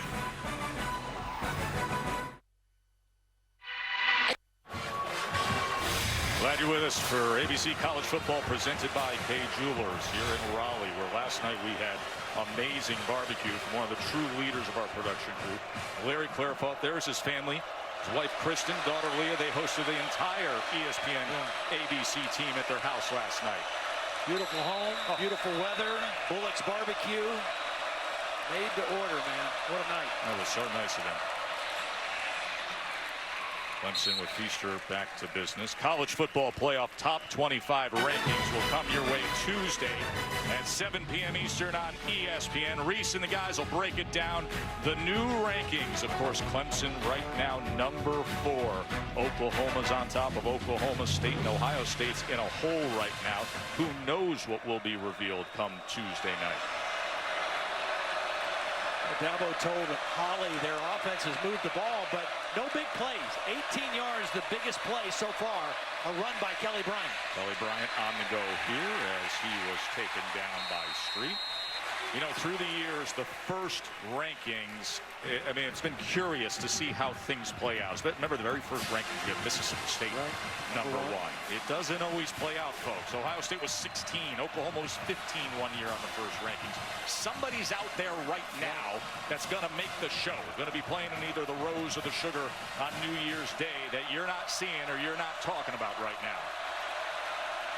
Backup right guard in for Clemson right now, the last 2 plays. 3rd and 4, they're getting after him, but he gets rid of it. Richard, first down from Bryant, and a whole lot more. Herschel Walker's nephew with a big play. Boy, what a nice read by Kelly Bryant. Knowing the blitz is coming, he gets rid of it to his hot receiver, Mylan Richard, and knows he's going to take a hit. 29 yards, and now that is the biggest play of the game for this Clemson offense. Bryant, quick throw to the outside. Deion Kane is taken down. Cassidy, what's going on with Bedlam? Oh, it is full-on crazy town right now. Rodney Anderson here with a 14-yard score. We have 628 yards of offense through 22 minutes. It's 35-24 Oklahoma for now, guys. Joe, Todd, Holly, back to you. Thank you. Baker Mayfield over 300 yards passing and 3 passing touchdowns already today. Tripped up at midfield by Bradley Chubb. Don't go grabbing a towel, my friend. Just make your play and go back to your huddle. Nice play by Chubb. Bradley Chubb in a stand-up position. They tried to cut block him, but he was too quick getting to the edge. You missed it earlier. The All-American defensive end 3 times stole the towel of quarterback Kelly Bryant, then was admonished by the officials. North Carolina State showing a corner blitz. That's drawing a change in the play from Clemson. They were showing a blitz right here. Let's see if they stay with it or not. 3rd and 5. Quarterback run. Can't get there. E.J. Hill getting Kelly Bryant from behind there. Remember, there have been 4th down shots here in spots like this. They may not hesitate at all. No, they're going for it. Again, you've got a quarterback who runs the football a lot. You pick up an extra blocker if he does run. The risk you run is if they get a stop here, North Carolina State, you lose the field position battle here early in the third quarter. And they bring in the true freshman, Travis Etienne, to be flanking Kelly Bryant on 4th and a long one. Quick kick. Gonna punch it away. I like it. And it's gonna work out really well. Look at this downfield. Couldn't be better for Clemson. Wow. Inside the 1. Excellent work by Bryant. I really thought Dabo might punt that football because of the field position. What a brilliant call that was.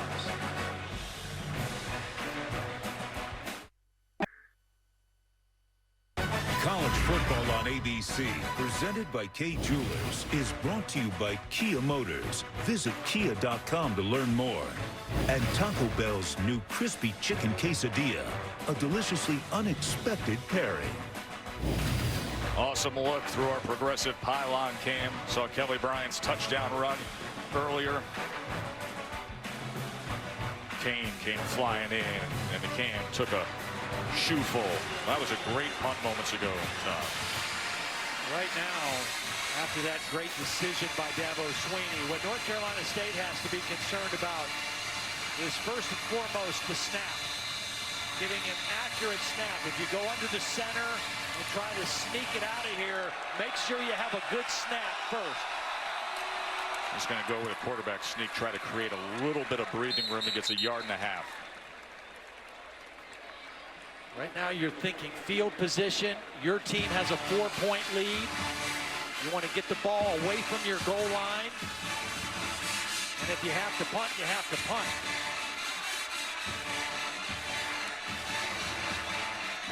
Clemson hoping to give their offense a short field if they can get a 3-and-out here.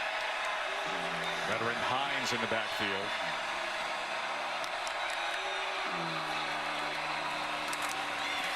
And Hines goes ahead for just a yard. Holly?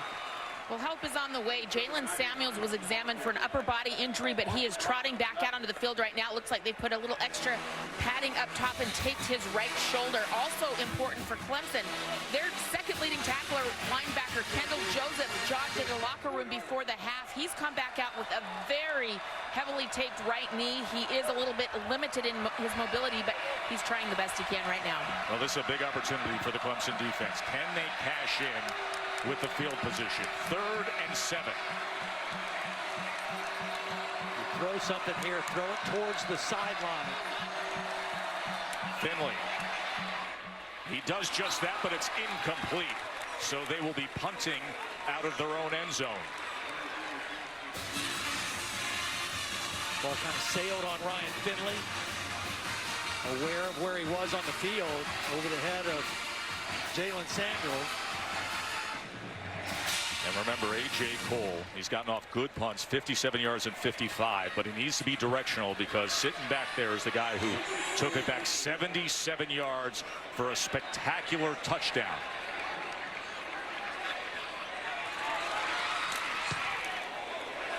And Cole gets another good one. Driving McLeod all the way back to the 40, nearly slipped there, then gets his footing and crosses midfield. So Clemson in good field position, trailing by 4 when we return.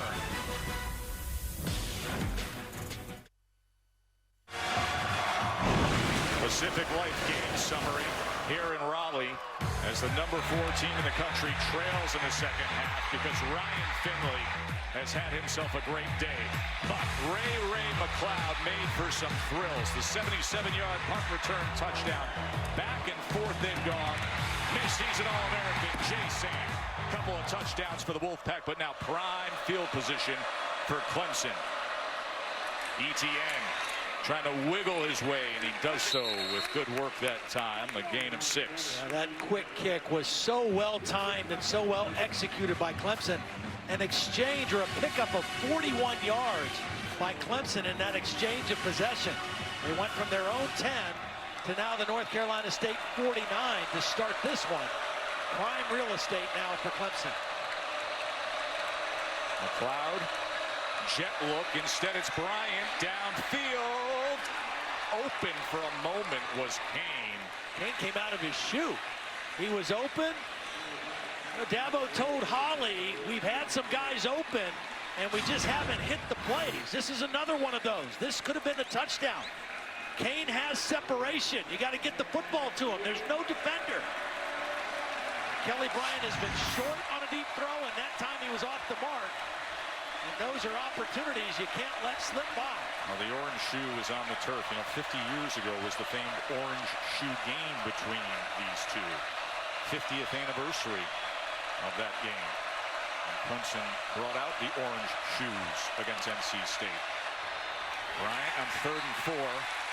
Incomplete. You know, in 1967, there was a tradition here at NC State. They were having success wearing white shoes, so Clemson said, hey, we're going to do you one better. Yeah. We're going to come out with the orange kicks.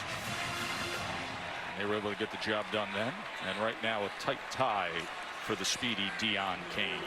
That game, North Carolina State was the higher-ranked team. Clemson able to get the win. I'll tell you, they just squandered great field position. Did. And they had a chance for a touchdown play. With a fair catch at the 10-yard line by Locklear. All-State is proud to be part of the team that comes together to do good by contributing to participating universities' general scholarship funds for each field goal and extra point kick. To date, All-State has contributed millions in scholarship funds.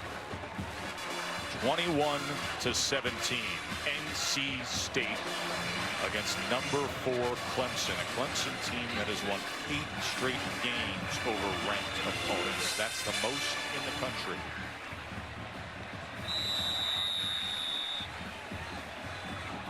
Sitting there in that lofty perch. How about this for this offensive line? 145 drop back snaps for North Carolina State and 0 sacks in ACC play. Protecting their man Ryan Finley. And they do so again as Finley goes downfield. Wide open was Kelvin Harmon. We got a chance to check in with Cassidy. Thanks, guys. And after a 3.5-hour weather delay, number 24 Michigan State and number 7 Penn State back playing, and L.J. Scott's 3-yard TD run put Sparty up 21-14 in the third. Joe Todd, Holly, back to you. You know, Saquon Barkley was held to a season-low 44 yards rushing last week against Ohio State. Only 39 yards rushing right now against Michigan State. Well, we talked of missed opportunities for Clemson. That was a missed opportunity by Ryan Finley. Big time. 2nd and 10 now. Almost intercepted. Ryan Carter was breaking on that ball. See, they ran the slant that time, but the play before they ran the slant and go because these corners have been jumping on the slant. Watch, he has him frozen. This is a touchdown if he gets the ball on the spot. When you have a guy running wide open, don't try to lead him. Try to throw it right in his head and let him make the catch. And after that great start by Ryan Finley, he is now just one of his last 6. Opened up 15 for 15. 3rd and 10.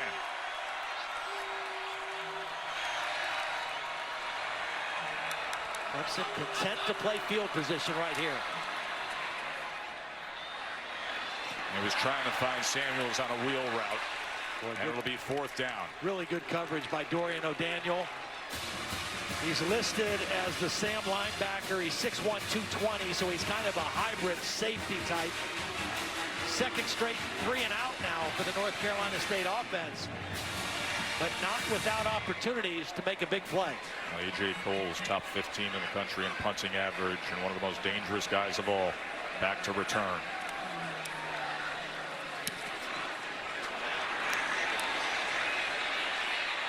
And once again, it'll be a midfield starting position for Clemson when we come back, still trailing by 4 is number 4.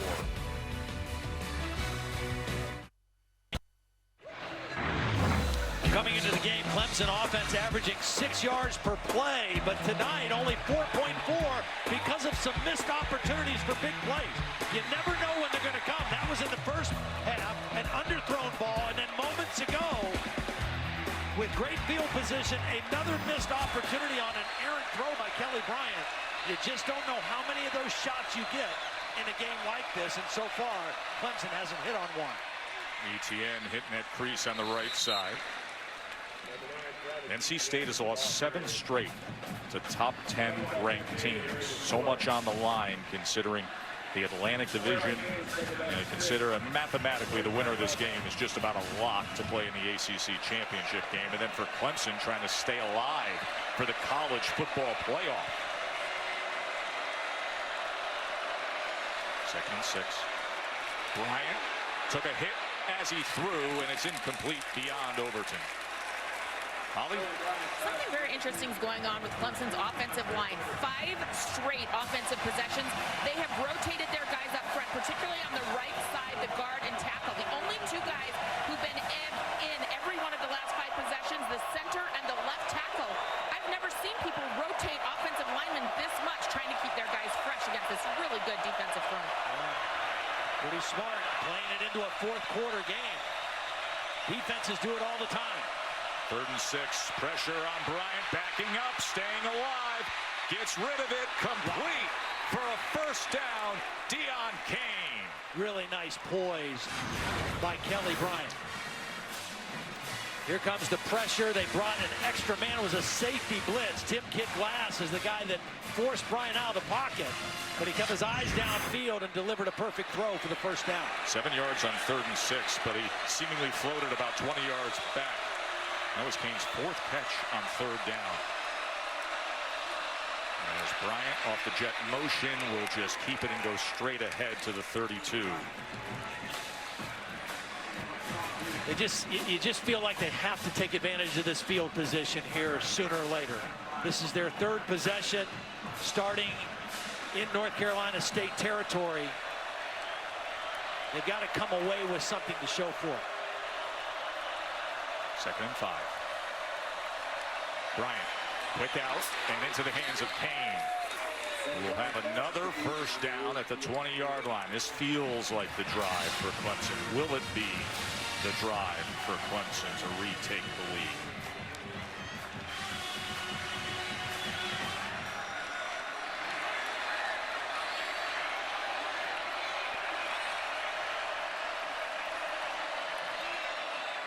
Quick throw. Rogers kept his balance and then gets to the 15-yard line. Amari Rogers, good-looking true freshman, the son of T. Martin, the USC offensive coordinator. Of course, we will see USC in action later tonight against Arizona. Well, he mentioned those changes up front. Everybody is back in as the starter except the left guard is the backup. John Simpson is in now at left guard. The other 4 guys started the game. Bryant on 2nd and 5, looking to bounce it, gets to the corner, has the first down, and it'll be 1st and goal, Tigers. Nice block by Justin Falcinelli, the center. Watch him pull out and block Bradley Chubb, number 50. Gets him inside, and then Kelly Bryant is able to elude the safety, Tim Kid Glass, but the center, a difficult block to pull out there and block a player the caliber of Bradley Chubb. Option, ETN. Touchdown, Clemson. Flag is down at the 6. Let's check on that.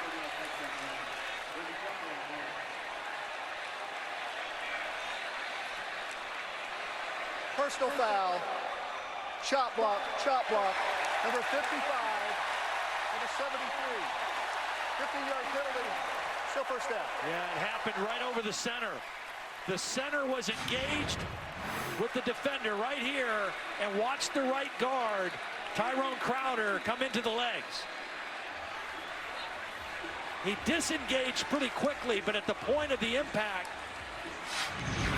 the center was engaged and the guard came down, and that's what drew the flag. A costly penalty on this Clemson offense.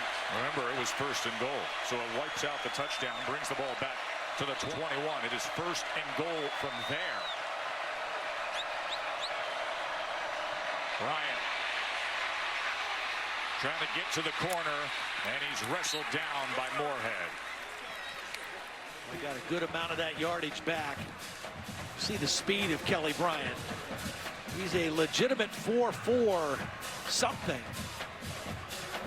It's pretty impressive for a guy that size, 6'4", 220 pounds.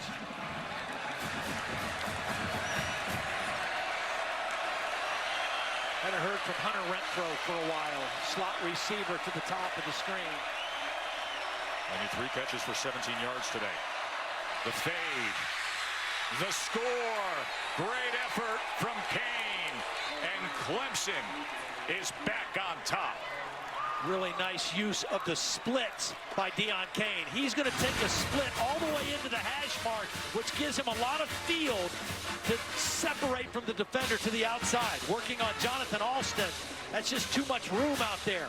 The narrow split gave Kane a lot of field, and Kelly Bryant hit him with the football. Progressive pylon cam with a great look at that. Kane wanted to make sure, so he stretched that arm out after the fact. Spence puts it through. A nice recovery by Clemson after the touchdown, taken off the board because of the penalty. They come right back in 2 plays and get the score anyway. Remember, we talked about having to take advantage of the field position there. Absolutely. Finally, they did. 2 times they start off at midfield. Well, Sunday NFL Countdown's coming your way at 10 a.m. Eastern. In the wake of the Patriots trading Jimmy Garoppolo to the Niners, we're going to hear from some of Tom Brady's backups, some of the stories through the years, plus how Carson Wentz went from a hometown hero at North Dakota State to an MVP contender with the Eagles. He has been special. And in Monday Night Football, NFC North rivalry, Lions and Packers, and Monday Night Countdown kicks off our coverage at 6 Eastern on ESPN. Of course, the big story in the NFL this week is Clemson legend Deshaun Watson, who was having as good of a year as you could ever have, the torn ACL. Hey, Todd, he's been through it before. Yeah. And he's shown what he's made of. That's what Dabo told him. You know, it happened to him as a freshman at Clemson, the other knee, but he came back from that and had a spectacular career. Played in back-to-back championship games, won it last year. Dabo just said, hey, you've been there, you know what it takes. And you can do it again.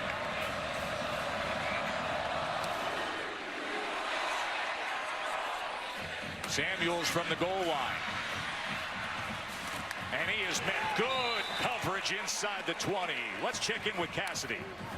All right, Joe, let's go back to Bedlam and Justice Hill with a 30-yard TD run, his 2nd score of the game. He also has 132 first-half yards. It's 38-38 still in the 2nd quarter, now at half, guys.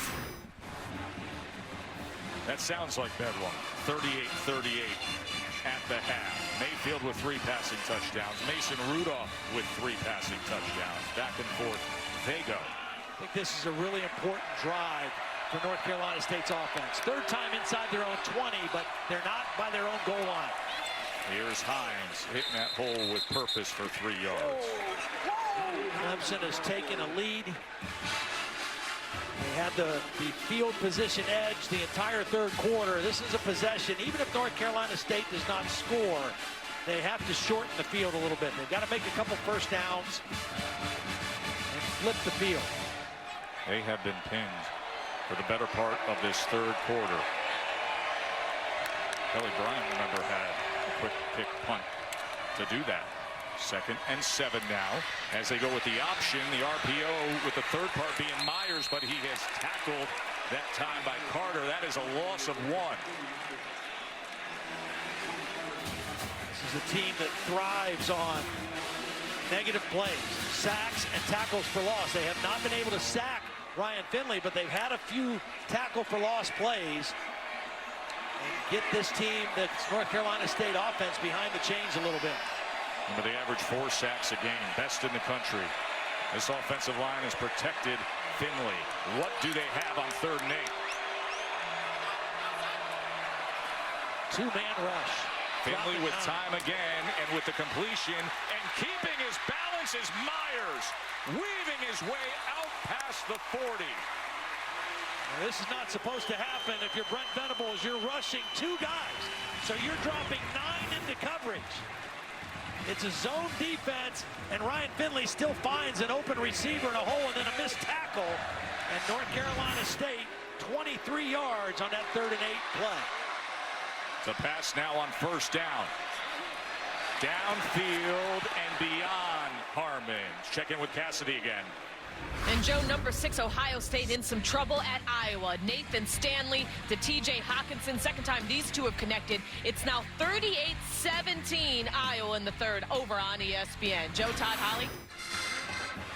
Well, a little bit of a hangover effect there, Todd. After last week, all the drama in the fourth quarter. Emotional win over Penn State. Great victory for the Buckeyes. And Iowa playing well at home. 2nd and 10. They go with the quick throw out to Locklear. He's out to midfield. It'll leave 3rd and short. But see, they've done what they needed to do, Joe. They've flipped the field now. So even if they come up short on this possession and they have to punt the football, they have a chance to pin Clemson back in their territory and change it around here as we near the fourth quarter. Obviously, you want to convert here and have a chance to score. But you've accomplished one thing, which is flipping the field. Jalen Samuels in the backfield here as he's going to take the direct snap now on 3rd and 2 as Finley splits out. Samuels not going to get it. Maybe a half yard. Cleveland Farrell with a really nice play defensively. Well, Farrell also, and then watch Wilkins. He's going to come in here as well. Wilkins, number 42, working on the left guard. Teron Prescott. This defensive line is the strength of this team. They don't have the depth that they had a year ago, but that starting front 4 is really good. Well, you mentioned it. Breathing room, flip the field, and on 4th and short, even with the reaction from the crowd, they will gladly send A.J. Cole out there. He will look to pin Hunter Renfrow, who's going to put his heels right there on the 10. They do flip field position. Well, we have focused a good bit on Bradley Chubb today, the All-American defensive end for NC State. Interesting family tree.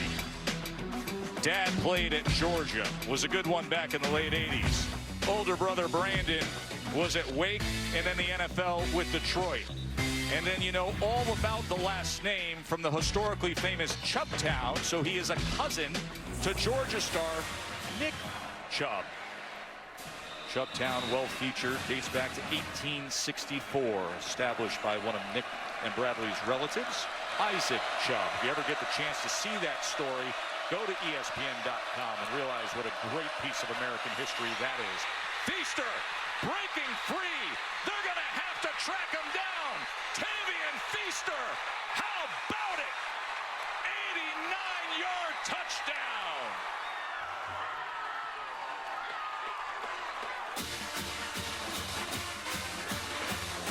If that isn't the ultimate ending to a quarter by Clemson, I don't know what is. Zeros hit on the clock. What a way to say we're ready for the fourth. Clemson explodes. That is the end of the third quarter, however, it will be extended for the extra point. The longest play from scrimmage this year for Clemson.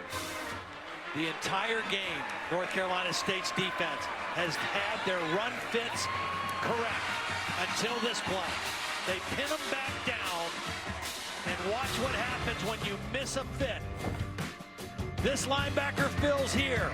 This guy's got to come here. He gets caught inside, and Feaster makes a pay. There's an open gap, and the speed takes over after that. College football presented by K Jewelers will continue after this message and a word from our ABC stations. Hey, man. Oh, nice. We welcome you back. ABC College Football presented by K Jewelers. What a day it has been here at Carter Finley Stadium. Number 4 team in the country has been tested all day by 20th ranked NC State until moments ago when all of a sudden they hit the gas pedal. And now Clemson leads 31-21. It was 21-14 in the second quarter and 17 unanswered points by the reigning champs. That is an ugly looking kickoff that time. It was mishit. Well, I tell you, the play that turned it all around for Clemson, in this 17-point run was on 4th and 1 when they went for the quick kick. Kelly Bryant, perfect execution. Hunter Renfro down there to down it by the 1-yard line. North Carolina State unable to get away from their own end zone for a couple possessions, and that just really gave some momentum to this Clemson offense, and next thing you know, they're up 10. But that play and flipping the field position set it up for the Tigers. This is the second kickoff that went out of bounds for Clemson. It's in a good field position to start this drive for NC State, as Finley will have Hines in the backfield with him. He was concerned, would he be able to go today? Ankle injury against Notre Dame. Let's get an update on some things with Holly. Well, guys, Christian Wilkham, the great defensive tackle for Clemson, is just hysterical over on the sideline here. He's bouncing around. He's the first one out to congratulate guys after touchdowns. He's everywhere. Well, he just had to take himself out for a minute and get oxygen on the sideline. He's not out there right now, but the funniest thing ever was he's too excited over here chatting, talking, laughing it up with everybody to actually put the oxygen mask on his face. So he couldn't even calm down to really get a breath. I mean, he is one of the great characters in the game. 2nd and 7. Finley, strike over the middle is complete to Harmon, and he's free. Kelvin Harmon inside the 20, carrying defenders with him. What a play by Harmon. Well, these receivers for North Carolina State are big and physical. There's a flag down the field. It stands as a 47-yard reception for now. That flag is well downfield. Yeah. The ruling on the field is a catch, and during the run, illegal block in the back by the offense. 10-yard penalty from the spot of the foul. First down. That's going to take a big chunk of this away, Todd. Not sure who they're going to call the penalty on, but a tremendous effort by Harmon after the catch, showing you his strength. Now there's the block right there. That's what added about 15 more yards to the play. Block coming right here on Ryan Carter. Stephon Lewis, the guilty party. But still a big completion and excellent field position for North Carolina State here early in the 4th quarter. Have to capitalize, have to get this back to a 1-possession or a 1-score game. Both coaches knew it was going to be a 4th quarter game. It has been the last couple years. Got to keep it close. Finley gets it complete to the 30 to Harmon. So back-to-back plays from Kelvin Harmon. It's interesting because of how good Clemson has been defensively and Florida State historically, and the way they play defensive coverage and man-to-man and get their hands on you, it's changed how North Carolina State is recruiting wide receivers. They're going to bigger, stronger bodies than they used to. 2nd and 1 on the slant, complete to Stephon Lewis. And Brent Venables and his get-back coach, Adam Smotherman, are going to have to come up with something here because NC State's offense has found their gear. A great feature on game day today on Smotherman.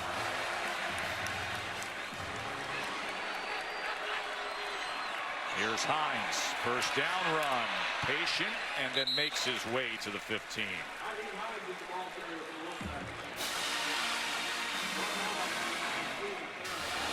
Mention those big-bodied receivers. They're not so much as interested in the guys that have the great separation speed, although you obviously want speed at that position, but having the size and the strength to win contested battles for football.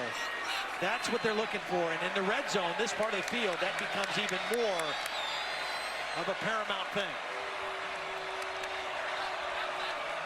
2nd and 7, fakes the pitch. Finley, nice and easy, and into the hands of Myers.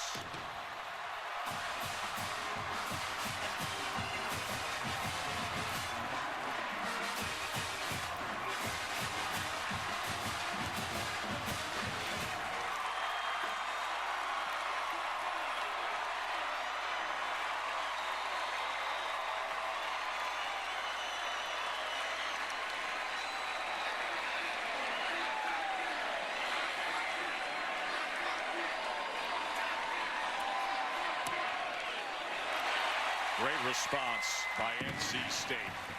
That guy, Jacoby Myers, has been key today.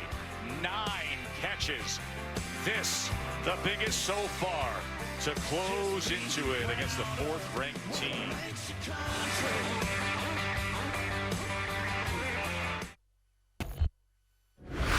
Cassidy Hubbard with your studio update. Busy afternoon. It includes a game that kicked at noon because of a weather delay. Trace McSorley to DeAndre Tompkins.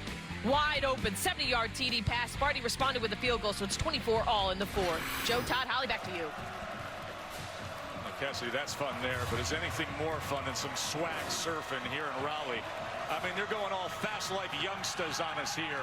Blackledge. Let's see if Beaster can get a little swag surfing going on the return as he is pushed out. A little something extra at the end of that 16-yard return. Tom, what happened there moments ago? Just beautiful execution. First of all, this action, which they've shown a couple times, is going to freeze, bring the linebacker with it, and open up the field. They've run the pitch, the quarterback run, and then watch this. The receiver stop blocks for a second, and then he takes off, and the safety, Tanner Muse, even if he wanted to grab on that play, could not because he's got the big club with the broken hand on his left hand. There's no way for him to reach out and grab the receiver. Perfect execution by the Wolfpack.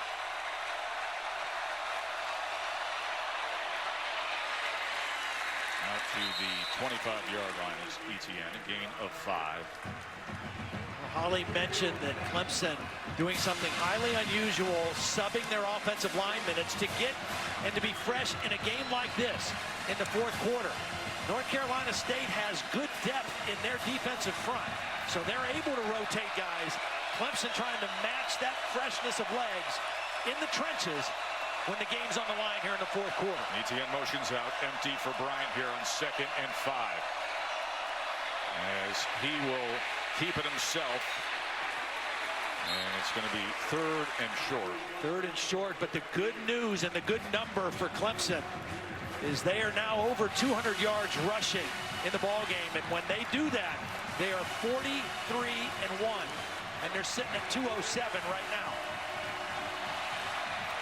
39 straight wins when they go over 200 yards rushing. They're 4-0 this year, hitting that magical mark. Etienne isn't going to get there. I don't think he even got back to the line of scrimmage. Fernandez with the tackle, and everybody joined in. Jermaine Pratt and company. Perfect timing by Fernandez on the blitz. Watch the middle linebacker time this perfectly. He's going to hit this gap, and he times the snap. He's unblocked. Actually, it was Jermaine Pratt who came on the blitz. Perfect timing by the North Carolina State linebacker. What a big stop on 3rd and 1. Spires out to punt. Locklear going to set up shop at the 30.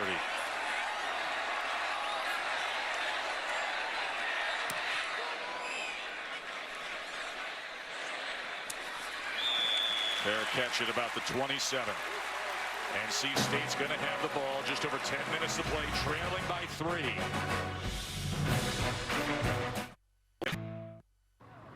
College football on ABC is presented by K Jewelers. K Jewelers, the #1 jewelry store in America. Every kiss begins with K. And in part by Pacific Life. Experience the power of Pacific. That's the famed Amedios on Western Boulevard here in Raleigh. It's like an NC State museum in there. Remember, they filmed the 30 for 30, Survive and Advance there. Of course, the DeAngelis family has been doing it right there since 1963. Boy, we got a good one here. Joe, Todd, and Holly at Carter Finley. #4 Clemson being pushed deep. 31-28 they lead for now.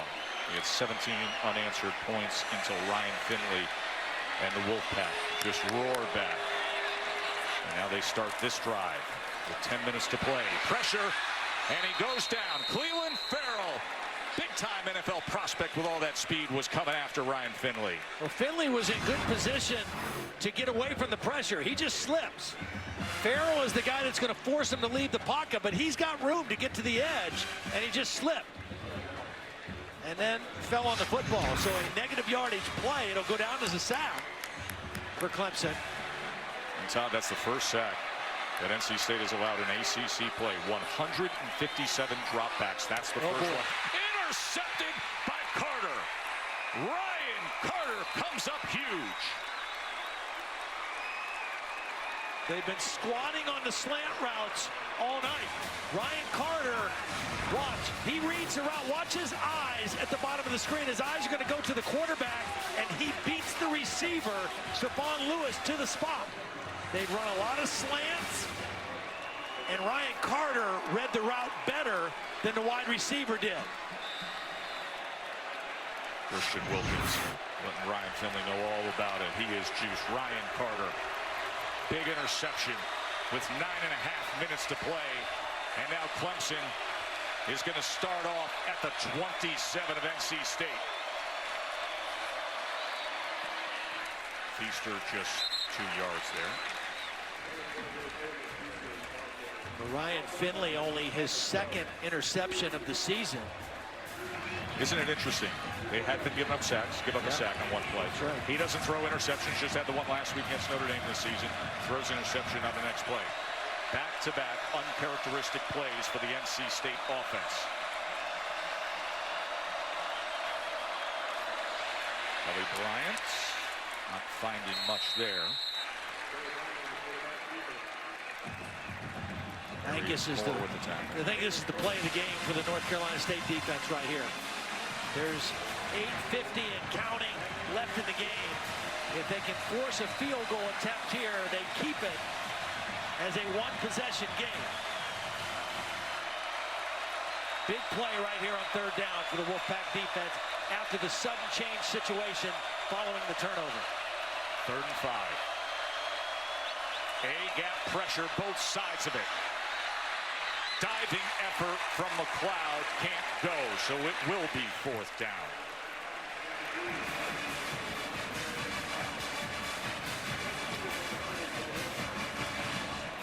Clemson offense looks over. And Alex Spence, place kicker, stays put. Wow.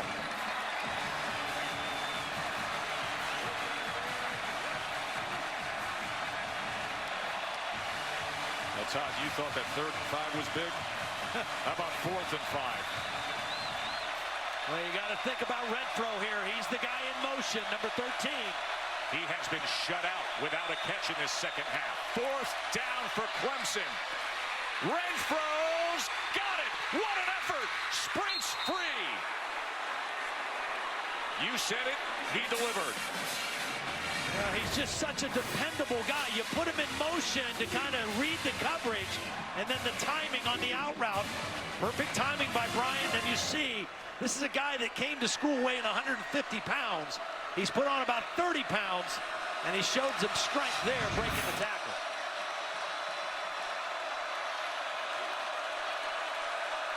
First and goal. Kelly Bryant looking to bounce it. Almost picked up a block from Renfro if he could have kept his balance. But what a big play moments ago. 16 yards on 4th and 5. Sean Boone saved a touchdown right there. Renfro, the guy that got the conversion on 4th down, but I think Kelly Bryant was going to score on that keeper had Sean Boone not tripped him up. Feaster the lone back here on 2nd and goal. Not so sure you don't run the quarterback again here.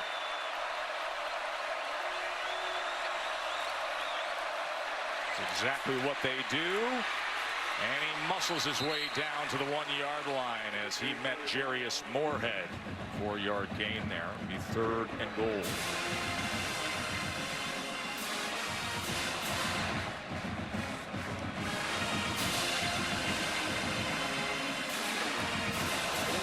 Got some big bodies coming in there with Cannon Smith, Mylan Richard. Co-offensive coordinators for Clemson, Tony Elliott up in the box. Jeff Scott down on the field. What do they have dialed up here on this 3rd and goal play? Bryant again. Touchdown with a stiff arm to put a mark on it. It just makes sense. He's your leading rusher today. He was your leading rusher last week. He's recovered from the ankle injury. Quarterback counter, let him read it, and let him keep the football. Got rid of Jonathan Alston and responded for Clemson.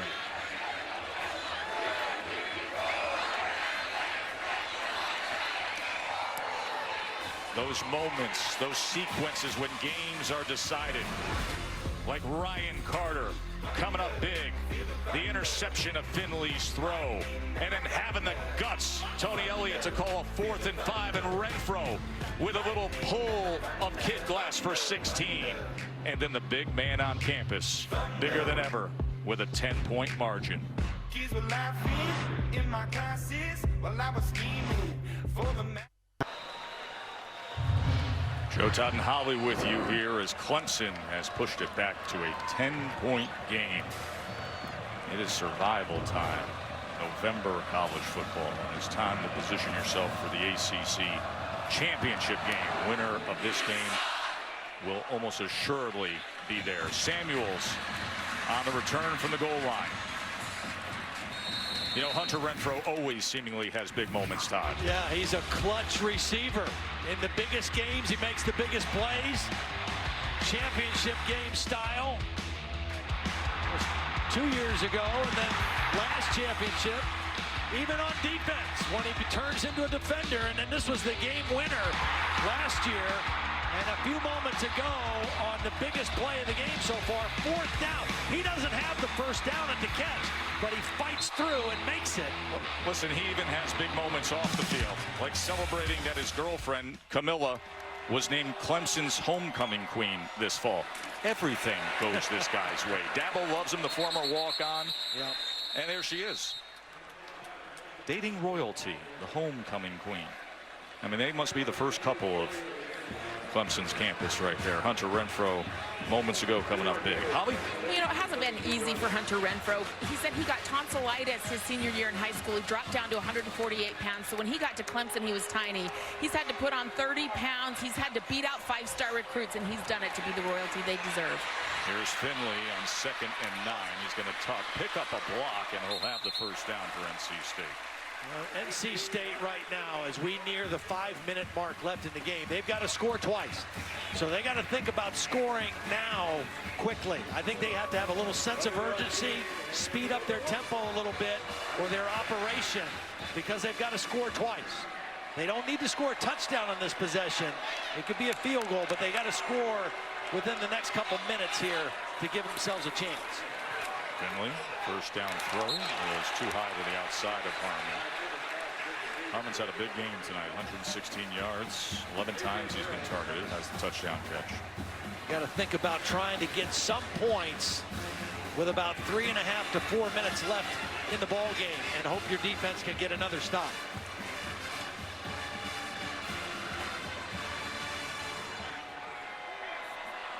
Second half, North Carolina State has had 7 drives, and their average starting field position has been their own 19. Clemson has really owned the field position battle here in the second half. They'll run the ball with Gillespie. He gets a good hole, and Reggie Gillespie offers something to midfield. 22-yard run. Clemson was thinking pass. They had some smaller bodies, and look at the drive block by the left guard. Teron Prescott just buried his man, and Gillespie ran right behind him. That's the guy they call Big T. Gillespie this time can't bounce it. Holly. Guys, one of the reasons that gaping hole was open up front for Clemson is their starting defensive tackle, who should have been in that spot, Dexter Lawrence, is out right now. He's been testing an ankle injury on the sideline, limping around over here, but he has been unable to return to this game. With the other guys having played a lot of snaps, Christian Wilkins is tired. He's bloody. We'll see if they can hold up front.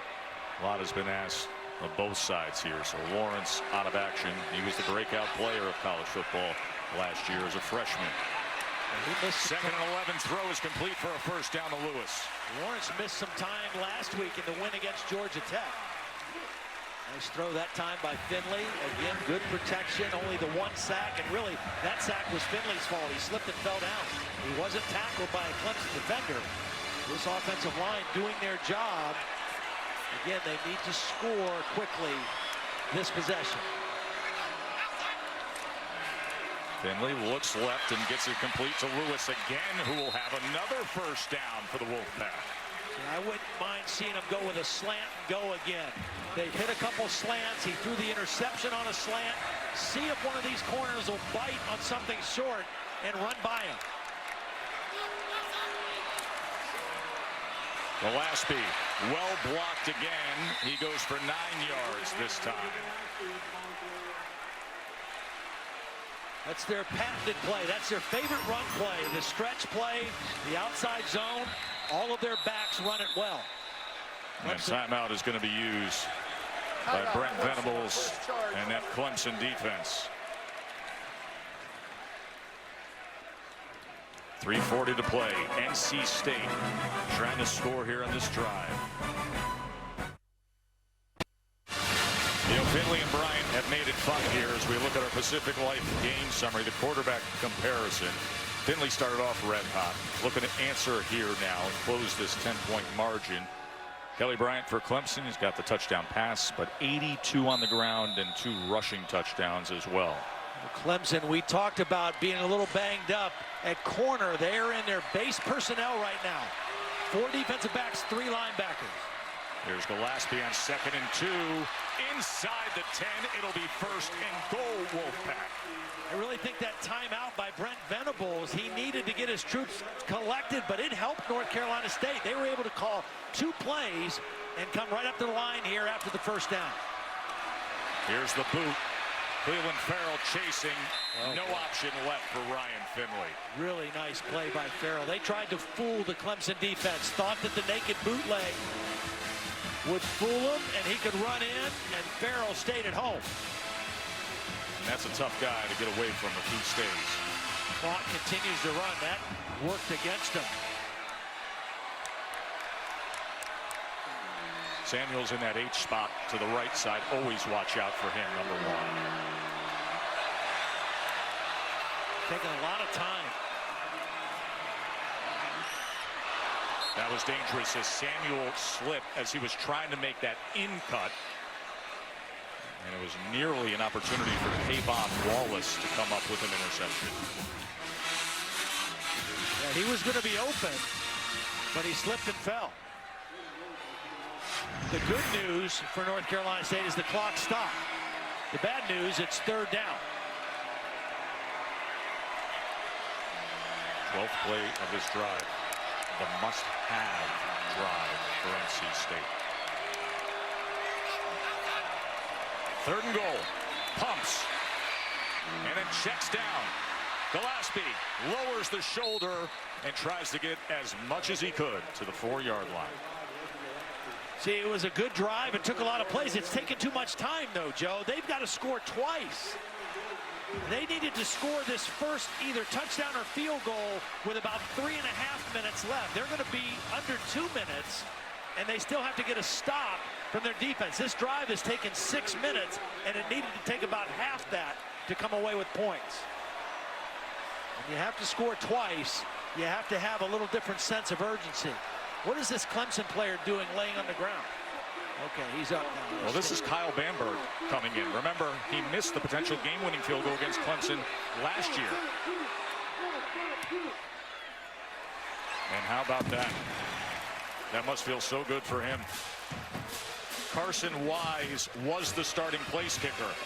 Everybody remembers what happened last year when these two met up. It was a chance to win it for Bamberg, but he missed, and Clemson would go to overtime. So the guy who's just been the kickoff specialist comes in when they needed it, and he's able to deliver. But, Joe, here's the difference. Last year, the game was tied, 17-17. Yes, the game was on the line. And they took the ball with 6:39 left and drove it all the way down and then missed the kick. That was a different scenario. This scenario, they needed to get the ball down the field faster, score, get a stop from their defense, and try to score again. A much different scenario, even though they have made it a one-possession game. The clock is against them right now. 3 timeouts remain. 1:51, but the 3 timeouts. And I don't think you think onside kick here. I think you kick it deep and hope your defense, which has played pretty well, can get a stop with the timeouts. Right. With the timeouts, yeah. You have that option. Right. Kick it deep. Use the timeouts. Now it looks like Clemson is going to line up expecting onside kick, which means you should be able to get this ball deep. I don't think you onside kick here and give them good field position. I think you kick it deep, use your timeouts, and play defense. And it's Carson Wise now who will take the short approach here. And it's a dribbler. It's a bunch onside, and the ball is being fought for. On first look, it looked like a Clemson player possesses it, and he does.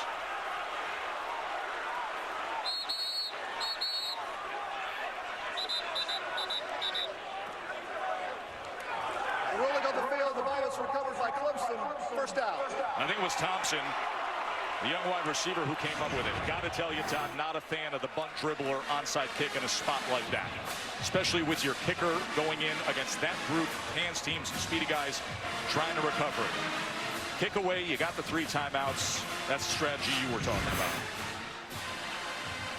Well, the thing is, you still use your timeouts here, but Clemson has the field position. Correct. So even if you get a stop, you're going to have to go a long field when you get the ball back, if you get the ball back. Hey, listen, you're Dave Doran. You're playing number 4. You nearly had him last year. Sometimes you roll the dice. It didn't break their way that time. 3 timeouts remain in the bag. Could have gone with a double bounce, more traditional onside. They went with a dribbler bunt. Here's Kelly Bryant, straight up the middle. And he will get it to the 40-yard line, a gain of 7. Those coaches on the Clemson sideline are telling Kelly Bryant, get what you can get and get down. First timeout, North Carolina State. Don't let them hold you up and try to strip the football. And that is the first timeout used, as Hyatt is limping, for all ACC left tackle. Reminder that Virginia Tech and Miami are coming up. Number 13, the Hokies, and top 10 is undefeated Miami. Chris Kirk and Maria will have the call. That big one tonight on ABC at 8 o'clock. Both ranked in the top 15. First time that's happened with Virginia Tech and Miami since 2009. A lot of people will be watching that game. I'm sure Tito Zanaboni will be tuning into that no one. doubt about it. Maybe some drinking some of that guy's first name as well, enjoying that one. Going to get back to the hotel, have ourselves a big night of viewing, but for now, some drama to unfold. Minute 43, 2 timeouts remaining. Got to stop him. I think Kelly Bryant's the only guy that carries the football here for Clemson. Keep it in his hands. And he is stacked up just what they needed, so they can use that timeout and look for the 3rd down stop. 1 timeout will remain. Well managed for right now for Dave Doran. He went for the onside kick, knowing that he has the 3 timeouts in the bag to utilize and ask a lot of his outstanding defensive line. And the question for Clemson, too, I mean, normally you would run any play to your left side because your left tackle is your best player, Mitch Hyatt. He hobbled off a couple plays ago, and he's still on the sideline. So where do you go with this 3rd down play? That's Jeff Scott, the co-offensive coordinator, in the middle of that huddle. Tony Elliott, the other coordinator, in the press box. North Carolina State with 1 timeout left.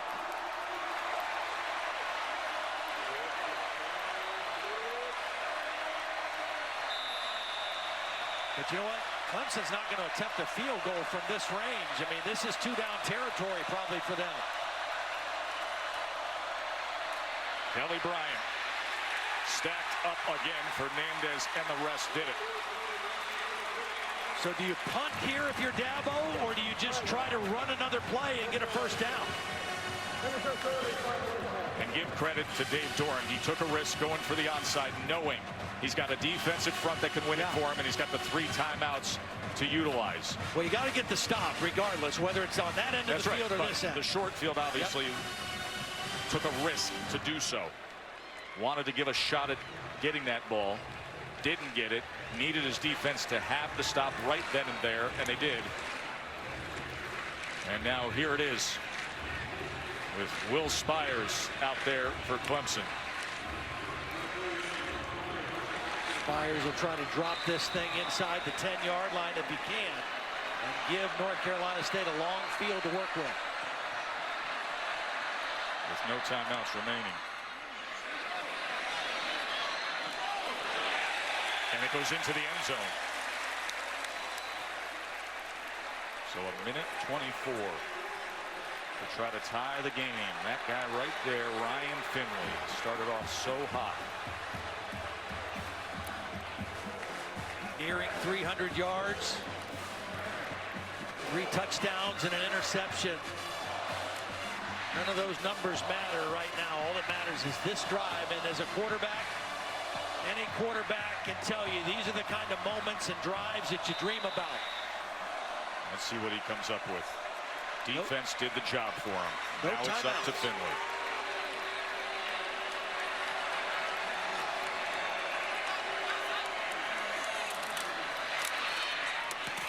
Quick to the outside, but incomplete. He was trying to find Myers again. He's been targeting him all day.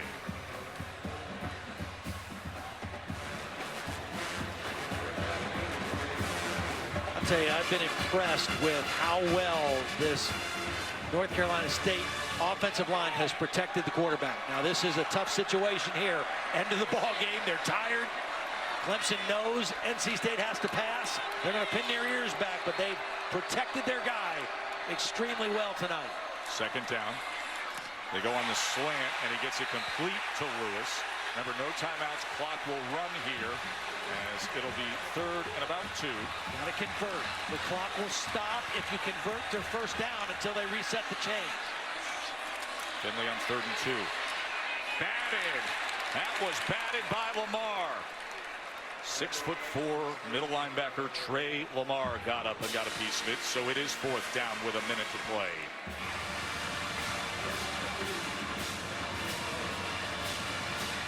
Well, they filmed Survive in advance right down the street. And that's exactly what Clemson is trying to do here. Well, this is where you want those big-bodied receivers. You got to make contested catches. They've run a lot of slants. Will they try it again here on 4th down? Clemson wants a timeout to talk about it. Timeout, Clemson.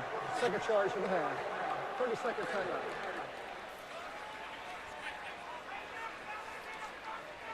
Now, Sports Center's coming up late night after Arizona USC. We're going to talk about the impact that Bedlam has on the college football playoff. Herbie will give us his new top 4. We'll size up the Heisman race. It's getting very interesting. That's with Linda Cohn and Stan Moret, Sports Center tonight after Arizona USC.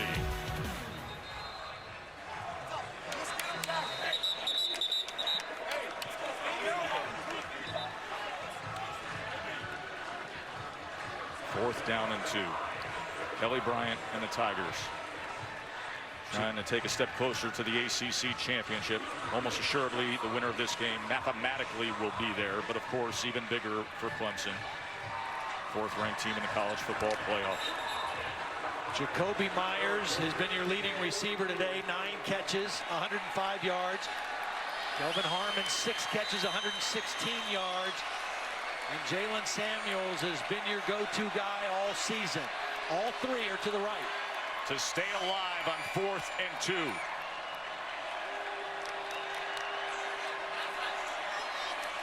Finley. Can he get to the corner? First down, NC State. And a penalty flag comes in at the end. As Austin Bryan was given chase. I think they got the freshman, A.J. Terrell, maybe, with the penalty at the end. And Bryant was down on the ground on his own sideline. First down. Good. I'm glad there's no call. They got the first down. They got what they needed. Nice play by Finley. Play on. New set of downs. Gets out of the pocket, runs away from Austin Bryant. Here's the hit at the end of the play. Wasn't much, and a good no call. And good news with Bryant coming back onto the field for Clemson. So 53 seconds remain, no timeout. First down, life again for NC State. Can't take a sack. Finley. Big throw and catch to Harmon. And he gets out. 18-yard reception. The big-bodied receivers throwing it up in between 2 defenders and let your guy go fight for the football. Kelvin Harmon, 6'3", 215 pounds. And now 50 yards away from the little magic. Finley with time again, same direction, same result. Kelvin Harmon.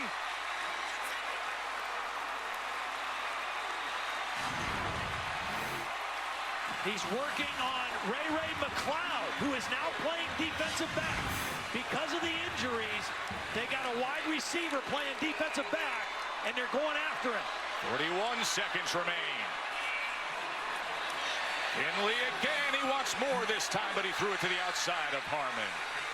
Right now, Elijah Drinkwitz recognizes the situation. Ray McLeod has worked at defensive back all year. He switched his number this week because of the injuries, knowing that they might need him. He's out there now in crunch time. That is how thin it's gotten for the Clemson defensive backfield. Star receiver and punt returner is out there playing corner. Don't forget about the middle of the field either. Even though you don't have any timeouts, the clock can stop on a first down. A lot of room in between the safeties in this Clemson defense.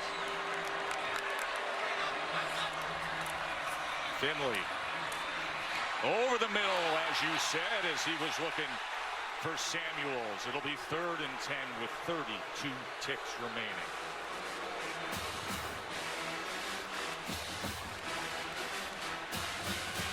Took over on their own 20 with a minute 24 left. Dave Doran got the ball back and put it in the hands of his quarterback, Ryan Finley. And they will have a couple shots here. Ray McLeod's in the corner up here at the top. Ryan Carter is down in the slot. He's playing the nickel right here. 3rd and 10.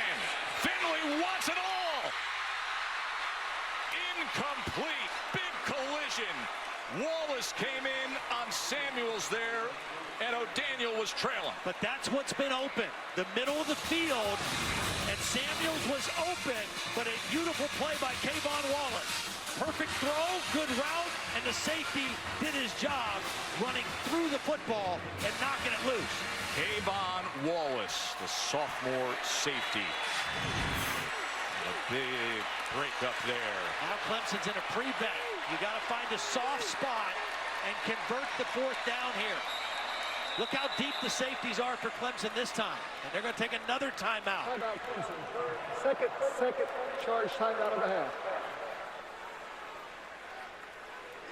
Boy, that was a beautiful route and a beautiful throw and an outstanding play by Kayvon Wallace. The middle of the field was open. They attacked it, and the safety made a heck of a play. Great drama for these fans who a year ago thought they had Clemson. Missed that field goal in regulation, lost in overtime. And now they sit here watching their team overcome the deficit, put themselves in position in striking distance. They took over with a minute 24. I would be surprised if Brent Venables stays with a prevent type defense here. It's 4th down and 10. Make them make a tough throw against good coverage. If you play a prevent in a loose zone defense and you leave some holes open, you give North Carolina State a chance to convert, and then they still have some time to kill the clock or get out of bounds and take a couple shots at the end zone. But for now, they need 10 critical yards. Can Clemson survive? Can NC State get it done? Let's get the answer here. 4th and 10. They changed the cover. Finley steps up. That's a first down, a spin, a flag is down. We will check on that. But for now, Jacoby Myers is inside the 5. It was thrown right at the line of scrimmage.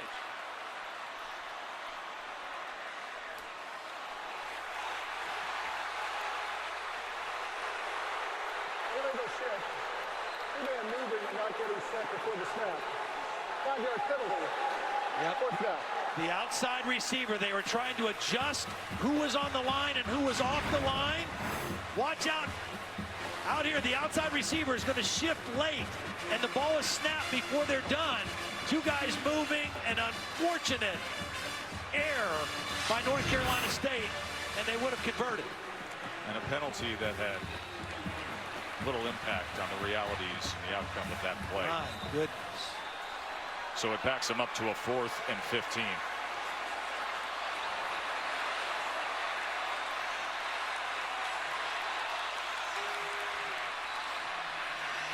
Finley, clock running down. Intercepted to close the show. Kayvon Wallace again. And he's still going. Wallace finally out with double zeros on the clock. He had the big play prior and then seals the deal for the Tigers.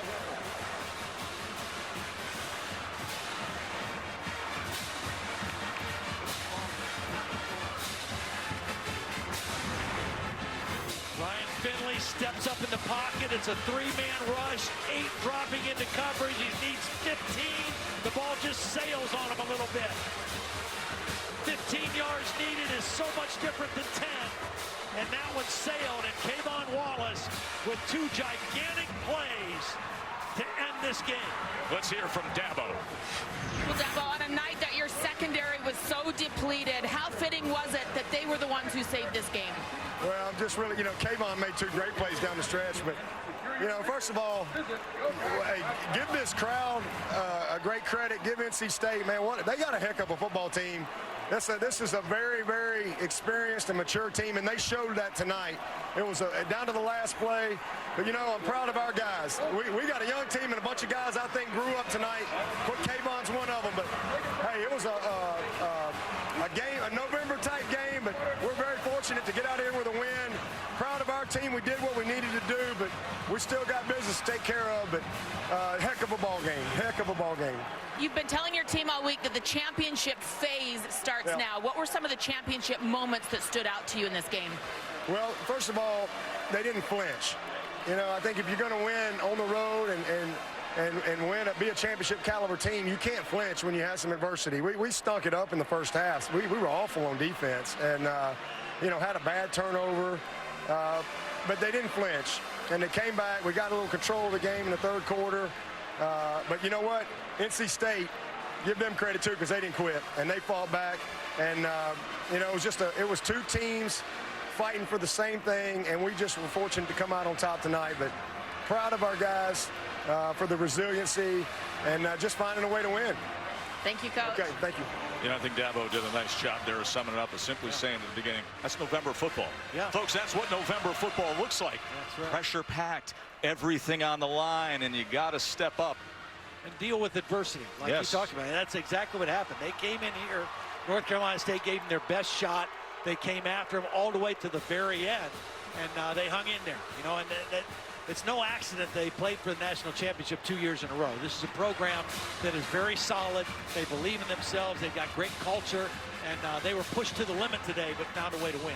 I'll tell you, NC State fought right to the end. Absolutely. Last year, they nearly got them here. They fought right to the end, Todd. Very impressive team. Dave Doran's got a good squad. Another heartbreaking loss, but this is a good football team. 38-31, Clemson survives. Virginia Tech, Miami still to come here on ABC. That should be a great one. Big deciding day in the ACC. This has been a presentation of college football on ABC. For Todd Blackledge and Holly Rowe, I'm Joe Tessitore. Enjoy the rest of your night.